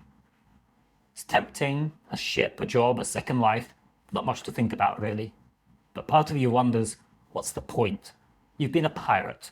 You've starved and fought, bled, killed, wept. You've seen men gutted for lies and hanged for truths. You've buried friends, betrayed strangers. You've lived a life most people fear in stories, and you barely lived through it. Do you go back? Do you start over? Or do you stop? That night, you sit on the deck alone, the sea stretched out like a road you can't decide to walk down again. The moon is full, the air cool. Behind you, Maud's crew sings quietly, not drunk, not wild, just there, steady, alive. Elias sits beside you. He smells like salt and rum and whatever bruised herbs they use as soap on this boat. "So," he says, "what do we do now?" You shrug. The same thing we've always done. He laughs. "Which is what exactly?" And you say, "Keep not dying." That gets a real laugh. A tired one, but real. Historically, some pirates did get second chances, pardons, new ships, new names. Some returned to sea, some retired quietly. Others couldn't stay away and died trying to relive their old glories. The cycle never really ended. It just moved forward. There's a fringe story about a pirate who faked his death at Port Royal, married a widow in Barbados, and spent the rest of his life baking bread. Another tale tells of a woman captain who sailed under a new name for 20 more years before vanishing with her entire crew into a fog. Legends, half-truths, you wonder which version you're stepping into now. Maud lets you stay. No ceremony, no welcome speech. Just a new hammock, a fresh blade, and a nod. That's how it works. You're part of the ship now again, but you're not the same. And the sea, as always, is watching. You start calling it the quiet life, but only in your head, and only with the sort of bitter sarcasm that comes from surviving things that should have killed you twice over. Life aboard Maud's ship isn't easy, but it's a long way from the chaos of your last crew. There's no whip crack echoing off the mast. No gambling brawls that end in blood. No stench of rot beneath the deck. Maud runs a tight ship built on rules and respect, and you almost don't know what to do with that. Almost. Your new job is maintenance. Ropes, sails, wood patches. Things you can do quietly away from most people. Elias is still there, of course, now the ship's unofficial quartermaster, though he insists his real job is supervising rum allocation and moral support. The crew likes him. They're wary of you at first. You're the ghost who escaped the noose. You're the one who saw the inside of a Navy gallows and walked away. That makes people nervous. Superstitious. Curious. Eventually the stares fade, replaced by something else. Nods. Jokes. Half-shared meals. It's not trust, not yet, but it's close. Weeks pass, then months. You aid a few ships, nothing big. Maud prefers targets with minimal resistance, small merchant sloops, privateers who get too bold. Her goal isn't gold, it's survival. Food, powder, medicine. She avoids Navy patrols, cuts deals in hidden coves, trades with locals who don't care what flag you fly as long as you pay. It's less adventure and more logistics. Still, it keeps you afloat. And alive. One night you dock in a tiny port on an unmarked island, just huts, a dock, and a man who sells rum by the barrel. It's your first chance in months to stand on land. Your legs feel like jelly. You nearly fall on your face and Elias laughs so hard he drops his pipe in the sand. You wander into the village and buy a sweet orange with a copper coin. You eat it slowly, sitting on a crate, juice dripping down your chin. It's the best thing you've ever tasted. Historically, most pirates didn't die in battle. They died from disease, starvation, infection. Even successful crews often met their end from a scratch that went septic or a rat bite that turned feverish. You think of all the ways you could have died. Famine, hanging, drowning, fire, gunshot, betrayal. You wonder how many more are waiting. Maud calls a meeting on deck that night. A vote. She's got word of a potential prize, a treasure ship out of Havana, heavy with silver, bound for the Spanish Main. Big risk, big reward. Everyone gets a say. You vote yes, not because you care about the silver, but because part of you wants to feel alive again. To remember what it was like to grip a blade with purpose. The raid is brutal. The ship is guarded. Not by soldiers, but mercenaries, hardened men with cruel smiles and no fear. You take one down by tackling him into the hold, the two of you rolling through gunpowder barrels and broken crates. You don't remember the killing blow, just blood, screaming, and then silence. In the end, you win. Barely. You take the ship, you get the silver. But you lose 4 men. One of them is Elias, shot through the gut while covering your retreat. You drag him to the deck, screaming for help, but you know. He looks up at you, eyes wide, and says, "You still owe me for that orange." Then he dies. No final speech, no last breath sighing through poetic lips. Just that, and gone. You bury him at sea with the others. Maud says a few words. You say nothing. You can't.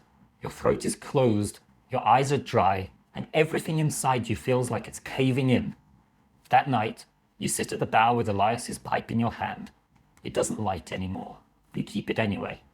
There's an old belief that if you die at sea, your soul stays with the ship. You're not sure if it's true, but you swear you hear his laugh sometimes when the wind's just right. Here's a final strange fact. One pirate captain, after losing his entire crew in a storm, sailed alone for 2 years talking to ghosts. People call him mad, but they also say he never lost another battle after that. Sometimes madness is just grief wearing a different coat. You stay aboard Maud's ship for another year. You get stronger, quieter, more respected.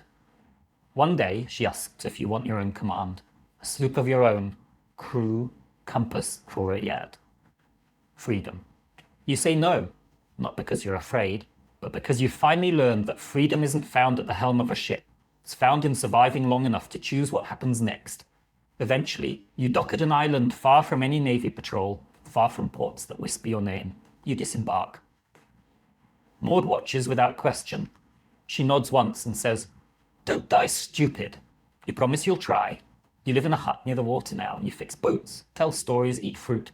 Sometimes someone asks about the rope scar on your neck. You just say, 'It's from when I tried to kiss a Navy girl.' That usually gets a laugh. At night, you walk the beach. The sea calls, like always, but this time you don't answer. You've had your fill. And that, dear friends, is the story of your horrible, cursed, sweaty, sea-sickened, blade-scarred life as a pirate. You didn't die at sea, or in battle, or on the gallows. You died and came back and kept moving, one splintered day at a time. That's not glory, that's survival, which, in pirate terms, is the same thing. So if you're still awake, congrats. You just lived through something most people wouldn't survive 10 minutes of. If your pillow now feels extra soft, that's because you've earned it. Now close your eyes, breathe in deep, and drift away like a stolen ship into a moonlit cove.